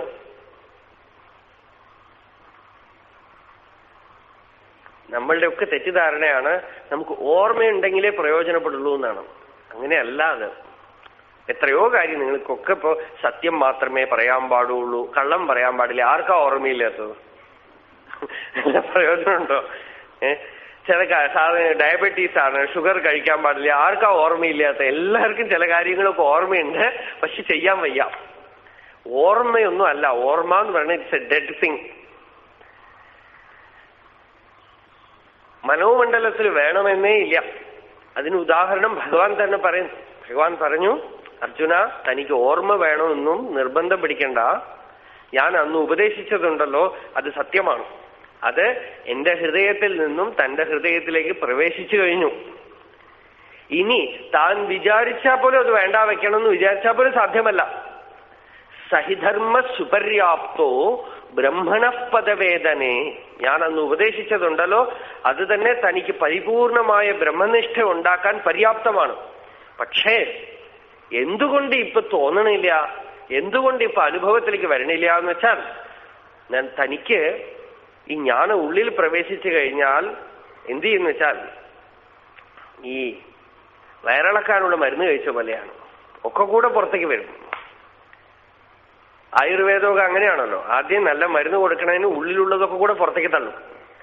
അതേപോലെ ഈ ജ്ഞാനം ഉള്ളിൽ പ്രവേശിച്ചു കഴിഞ്ഞാലും ആദ്യം ജ്ഞാനത്തിന്റെ അനുഭവം ഉണ്ടാവുന്നതിന് പകരം നമ്മളുടെ വാസനയെ മുഴുവൻ അത് പുറത്തേക്ക് തള്ളും. പുതിയ വാസന ഉണ്ടാവാൻ അനുവദിക്കൂല. പുതിയ വാസനകളെ രോധിച്ച് അനുഭവിക്കാനുള്ളതിനെ മുഴുവൻ പുറത്തേക്ക് തള്ളിക്കളയും. പക്ഷേ ഈ ജന്മം കഴിഞ്ഞു, അതോടെ ജ്ഞാനം ഉള്ളിൽ പ്രവേശിച്ചിട്ടുണ്ടെങ്കിൽ അതിന് തെളിവ് അവസാനം ശ്രീകൃഷ്ണ വേറെ ഒരു ദൂഷ്യവും കൂടെ ഉണ്ടായിരുന്നു. മറ്റൊരു ദൂഷ്യം എന്താന്ന് വെച്ചാൽ, അർജുനൻ ജ്ഞാനമൊക്കെ ഭഗവാനിൽ നേടിയെങ്കിലും അർജുനന്റെ ബുദ്ധി ജ്ഞാനത്തിനെ ആശ്രയിച്ചില്ല.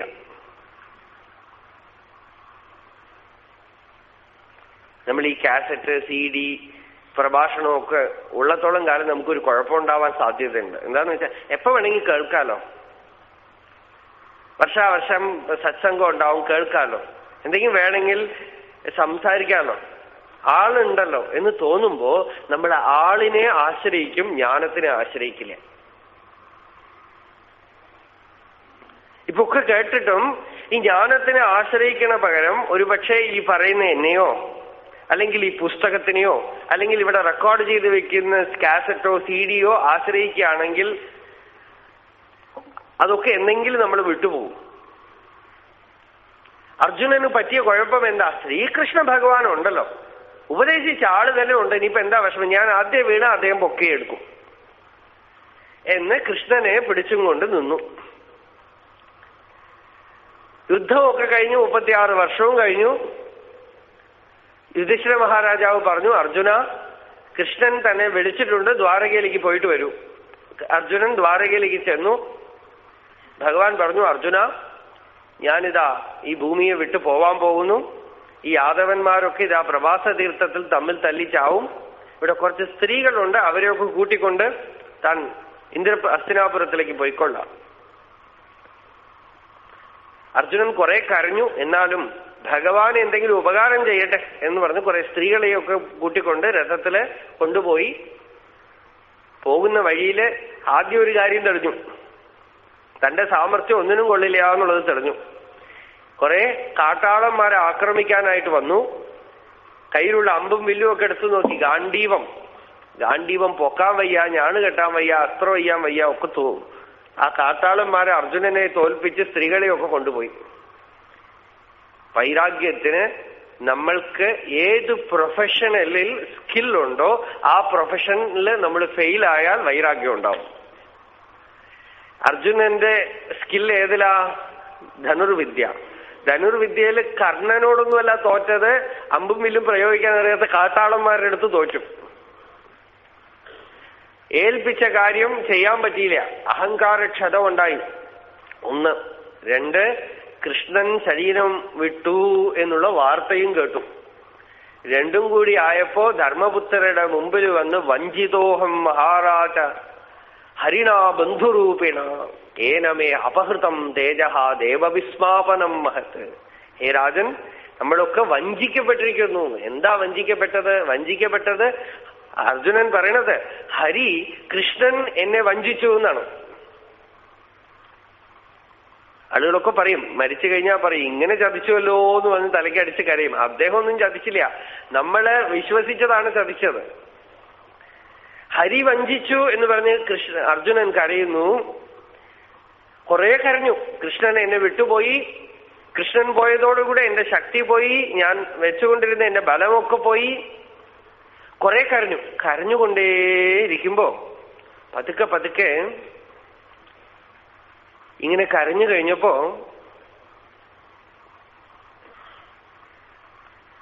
ശോകേന ശുഷ്യദ്വദന ഹൃത്സരോജോ ഹതപ്രഭ. ശോകം കൊണ്ട് ഉള്ളിലങ്ങനെ വായിലുള്ള വെള്ളമൊക്കെ വറ്റി പതുക്കെ ഉള്ളിലുള്ള ഈ അറ്റാച്ച്മെന്റ് ഒക്കെ പോയി. താൻ ലോകത്തിൽ ഒന്നിനെയും ഒന്നിനെ തന്നെയും ആശ്രയിക്കാൻ കൊള്ളില്ല എന്നുള്ള പരമാർത്ഥം ഒരു ഇൻസൈറ്റായിട്ട് അർജുനന്റെ ഉള്ളിൽ ഉദിച്ചു. ഗീതം ഭഗവതാ ജ്ഞാനം യത്തത് സംഗ്രാമമൂർധനി കാലകർമ്മ തമോരുദ്ധം പുനരധ്യഗമത് പ്രഭു. ഭഗവാൻ സംഗ്രാമമൂർധനെ ആ കുരുക്ഷേത്ര ഭൂമിയിൽ വെച്ച് ഉപദേശിച്ചതായ ജ്ഞാനം, ഗീതം ഭഗവതാ ജ്ഞാനം യത്തത് സംഗ്രാമമൂർധനി, അവിടെ വെച്ച് ഉപദേശിച്ചത് പുനരധ്യഗമത് പ്രഭു, വീണ്ടും ഹൃദയ മുകുരത്തിലേക്ക് പൊന്തി വന്നു. വീണ്ടും ഹൃദയത്തിൽ പൊന്തി വന്നു. ഈ ജ്ഞാനമേ ആശ്രയിക്കാൻ കൊള്ളുള്ളൂ. വസ്തുക്കളെയോ പദാർത്ഥങ്ങളെയോ കർമ്മത്തിനെയോ ആശ്രയിച്ചാൽ വസ്തുക്കൾ വിട്ടുപോകും, പദാർത്ഥങ്ങൾ നശിച്ചുപോകും, കർമ്മം ചെയ്യാൻ പറ്റാതായിത്തീരും. ആശ്രയിക്കേണ്ടത് അതീവ സൂക്ഷ്മമായി ജ്ഞാനത്തിനെ ആശ്രയിക്കാൻ കൊള്ളുള്ളൂ എന്നുള്ള തെളിവ് ഉണ്ടായപ്പോ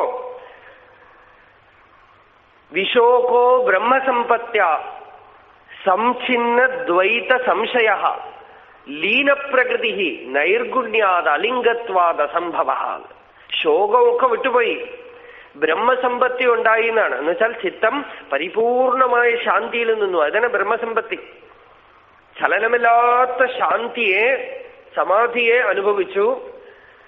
സംഛിന്ന ദ്വൈത സംശയ, ദ്വൈതം, രണ്ടാമതൊരു വസ്തു ഉണ്ട് എന്നുള്ള സംശയം പോലും ഇല്ലാതായിട്ട് തീർന്നു. ലീനപ്രകൃതി, ഈ സൂക്ഷ്മ ശരീരം, കാരണശരീരം, സ്ഥൂല ശരീരം ഒക്കെ കള്ളമാണെന്ന് നല്ലവണ്ണം തെളിഞ്ഞു. അത് മുഴുവൻ വിട്ടുപോയി. അലിംഗത്വാദ് അസംഭവ, വ്യക്തിബോധമില്ലാത്തത് കൊണ്ട്, ജീവബോധമില്ലാത്തത് കൊണ്ട്, ലിംഗശരീരം വിട്ടുപോയത് കൊണ്ട് ഇനി പുനർജനനം മരണം എന്നുള്ളതൊക്കെ അസ്തമിച്ച് അർജുനന് പൂർണ്ണമായ ബ്രഹ്മനിഷ്ഠ ഉണ്ടായി. എപ്പോ? കൃഷ്ണൻ മറഞ്ഞുപോയപ്പോ. പക്ഷെ വേറെ ആർക്കും ഉണ്ടായതായിട്ട് പറഞ്ഞില്ല. കാരണം എന്താ? അവർക്കാർക്കും ഗീത കേൾക്കാനുള്ള ഭാഗ്യം സിദ്ധിച്ചിരുന്നില്ല. ഗീത കേട്ട ആൾക്ക് വേറെ ഒന്നും ആശ്രയിക്കാനില്ല എന്നുള്ള തത്വം തെളിഞ്ഞപ്പോ ഗീത തെളിഞ്ഞു. നമ്മൾക്കും ജ്ഞാനം ഉണ്ടാവണമെങ്കിൽ ഇതാണ് നിയമം. വേണമെങ്കിൽ ഇപ്പൊ തന്നെ ഉണ്ടാവും. പക്ഷേ അർജുനന്റെ ക്വാളിഫിക്കേഷൻ ഇപ്പൊ വരണം. അതായത് ആശ്രയിക്കാൻ വേറെ ഒന്നും ഇല്ല എന്ന് തെളിഞ്ഞാൽ ഈ ജ്ഞാനം അപ്പൊ പ്രകാശിക്കും. അതാണ് അതിനുള്ള പ്രീ റിക്വൈസൈറ്റ്. ആശ്രയിക്കാൻ വേറെ എന്തെങ്കിലും ഒരു വസ്തു, ഒരു പുസ്തകമുണ്ട് എന്ന് തോന്നിയാൽ പോലും ഈ ജ്ഞാനം പ്രകാശിക്കില്ല. ചില ആളുകളൊക്കെ പറയും ഞങ്ങൾ ഭാഗവതത്തിനെ ആശ്രയിച്ചുകൊണ്ടാണ് ഇരുന്നത്, പക്ഷെ ഇപ്പൊ കണ്ണ് കാണാൻ വയ്യ, ഭാഗവതം വായിക്കാൻ വയ്യ. സത്സംഗത്തിൽ കേട്ടുകൊണ്ടിരുന്നു, ഇപ്പൊ ചെവി കേൾക്കാൻ വയ്യ, സത്സംഗം കേൾക്കാൻ വയ്യ. എന്താ? ചെവിയെ ആശ്രയിച്ചു, കണ്ണിനെ ആശ്രയിച്ചു, പുസ്തകത്തിനെ ആശ്രയിച്ചു, ഒക്കെ വിട്ടുപോയി. ഭഗവാനെ ആശ്രയിക്കണം, ജ്ഞാനത്തിനെ ആശ്രയിക്കണം എന്ന് ഞാൻ പറയണത് ഭക്തിയുടെ ഭാവത്തിൽ പറഞ്ഞാൽ ഭഗവാനെ ആശ്രയിക്കണം. ഭഗവാനെ ആശ്രയിക്കാനുള്ള ഒരു സൂചന മാത്രമാണ് പുസ്തകമോ പുറമേക്ക് വരുന്ന നാമരൂപങ്ങളോ ഒക്കെ. ഒരിക്കലും നഷ്ടപ്പെടാത്ത തത്വത്തിനെ ഒരിക്കലും അതങ്ങോട്ട് തെളിഞ്ഞാൽ അത് ഉള്ളിൽ കിടന്നിട്ട് ബാക്കിയുള്ളതിനെയൊക്കെ പുറന്തള്ളും. ബാക്കിയുള്ളതിനെയൊക്കെ പുറന്തള്ളിയിട്ട് സ്വയം അത് സ്വരാജ്യ സാമ്രാജ്യം സ്ഥാപിക്കും ഉള്ളില്.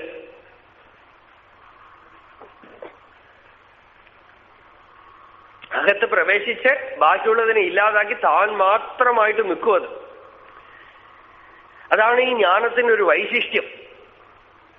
നമ്മൾ കേൾക്കണു. നിസർഗദത്ത മഹാരാജ് ഒരിക്കൽ പറഞ്ഞു, ഒരു ശിഷ്യൻ പറഞ്ഞു, നിങ്ങൾ പറയണതൊന്നും എനിക്ക് വിശ്വാസമില്ല, അപ്പൊ നിങ്ങൾ പറയണത് കൊണ്ട് എനിക്ക് പ്രയോജനം ഉണ്ടാകുമോ എന്ന് ചോദിച്ചു. I don't believe in what you say, so how will it affect me? Maharaj പറഞ്ഞു, what I speak is truth. It don't depend on your belief to affect. It will forcefully operate in you.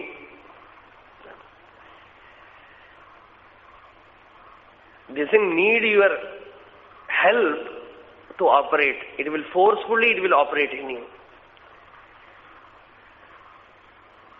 ഇതേ തന്നെ തത്വം. ജ്ഞാനം നിങ്ങളുടെ വിശ്വാസമോ നിങ്ങളുടെ ബുദ്ധിയോ ഒന്നും വേണ്ട. ശ്രദ്ധിക്കാൻ തയ്യാറായി ഇരുന്നാൽ മാത്രം മതി. അത് ഉള്ളിൽ പ്രവേശിച്ച് എപ്പോഴോ ഉള്ളിൽ നിന്ന് പൊന്തി വരും. ഏതോ ഒരു സമയത്ത് ഈ ശ്രവണത്തിന്റെ ഫലം ഉള്ളിൽ പൊന്തി വരും.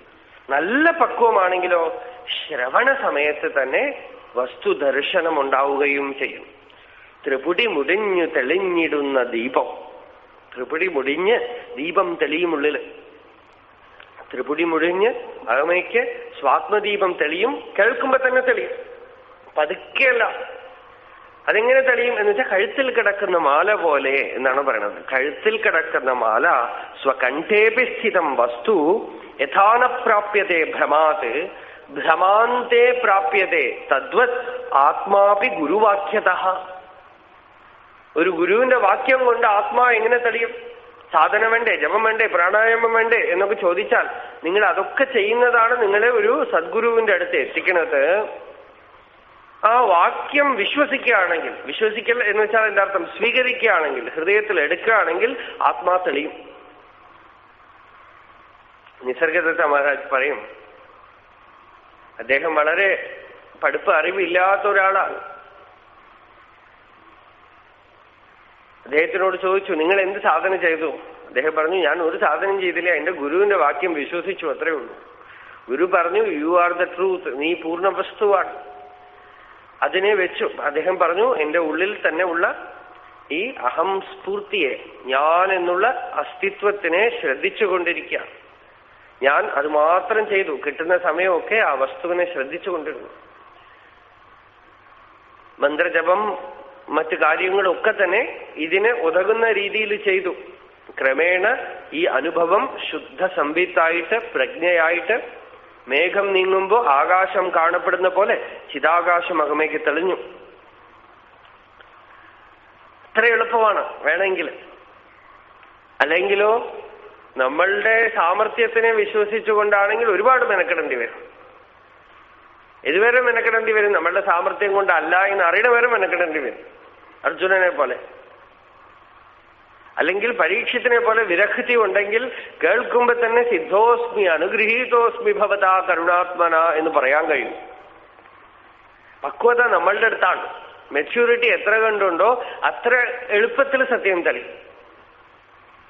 ഗൺ പൗഡർ പോലെയാണെങ്കിൽ കൊളുത്തുമ്പോഴേക്കും പിടിക്കും, കർപ്പൂരം പോലെയാണെങ്കിൽ കൊളുത്തുമ്പോഴേക്കും പിടിക്കും. വിറകാണെങ്കിൽ ഒരുപക്ഷെ കുറച്ച് ഉണക്കിയിട്ട് പിടിപ്പിക്കണം.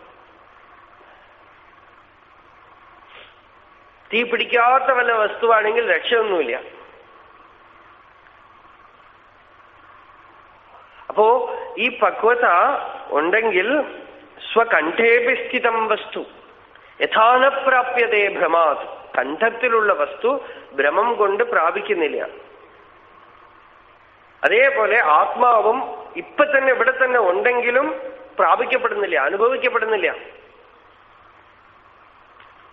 ഭ്രമാന്തേ പ്രാപ്യത. ആ ഭ്രമം നീങ്ങുമ്പോ, ഇല്ലൂഷൻ നീങ്ങുമ്പോ, ആ ഡെലൂഷൻ നീങ്ങുമ്പോ സത്യം പ്രകാശിക്കും. ആത്മാവി ഗുരുവാക്യത. ഒരാൾ കാണിച്ചു തരുന്നത് കഴുത്തിലുണ്ടല്ലോ മാല എന്ന് പറഞ്ഞു, ഓ ഇവിടെ തന്നെ ഉണ്ടോ, തൊട്ടു നോക്കി. ആ ക്ഷണം മുതൽ മാലയുണ്ട് എന്നുള്ള അനുഭവമായി കഴിഞ്ഞു. ആത്മാനുഭവം ഈ മാല പോലെയല്ല. ശ്രദ്ധിച്ചത് മുതൽ you start tasting it, experiencing it, owning it. അതിനെ സ്വീകരിച്ചാലോ ഇതര വസ്തുക്കൾ വിട്ടുപോകും. അത് പൂർണ്ണവസ്തുവായി പ്രകാശിക്കും ഹൃദയത്തില്. ആ പൂർണ്ണാനുഭവമാണ് ഗുരുവാക്യം കൊണ്ട്, ശാസ്ത്രസ്യ ഗുരുവാക്യസ്യ സത്യബുദ്ധ്യാവധാരണ സാ ശ്രദ്ധാഗതിത സദ്ഭി ആ വസ്തു ഉപലഭ്യത്തെ. വസ്തു ഉപലഭ്യത്തെ, വസ്തു കിട്ടുന്നു. ആ ശ്രദ്ധ ഉണ്ടെങ്കിൽ വസ്തുപ്രാപ്തി വളരെ ലളിതം. വൈകുന്നേരം വീണ്ടും കാണാം. അരുണാചല ശിവ അരുണാചല ശിവ അരുണാചല ശിവ അരുണാചല അരുണാചല ശിവ അരുണാചല ശിവ അരുണാചല ശിവ അരുണാചല.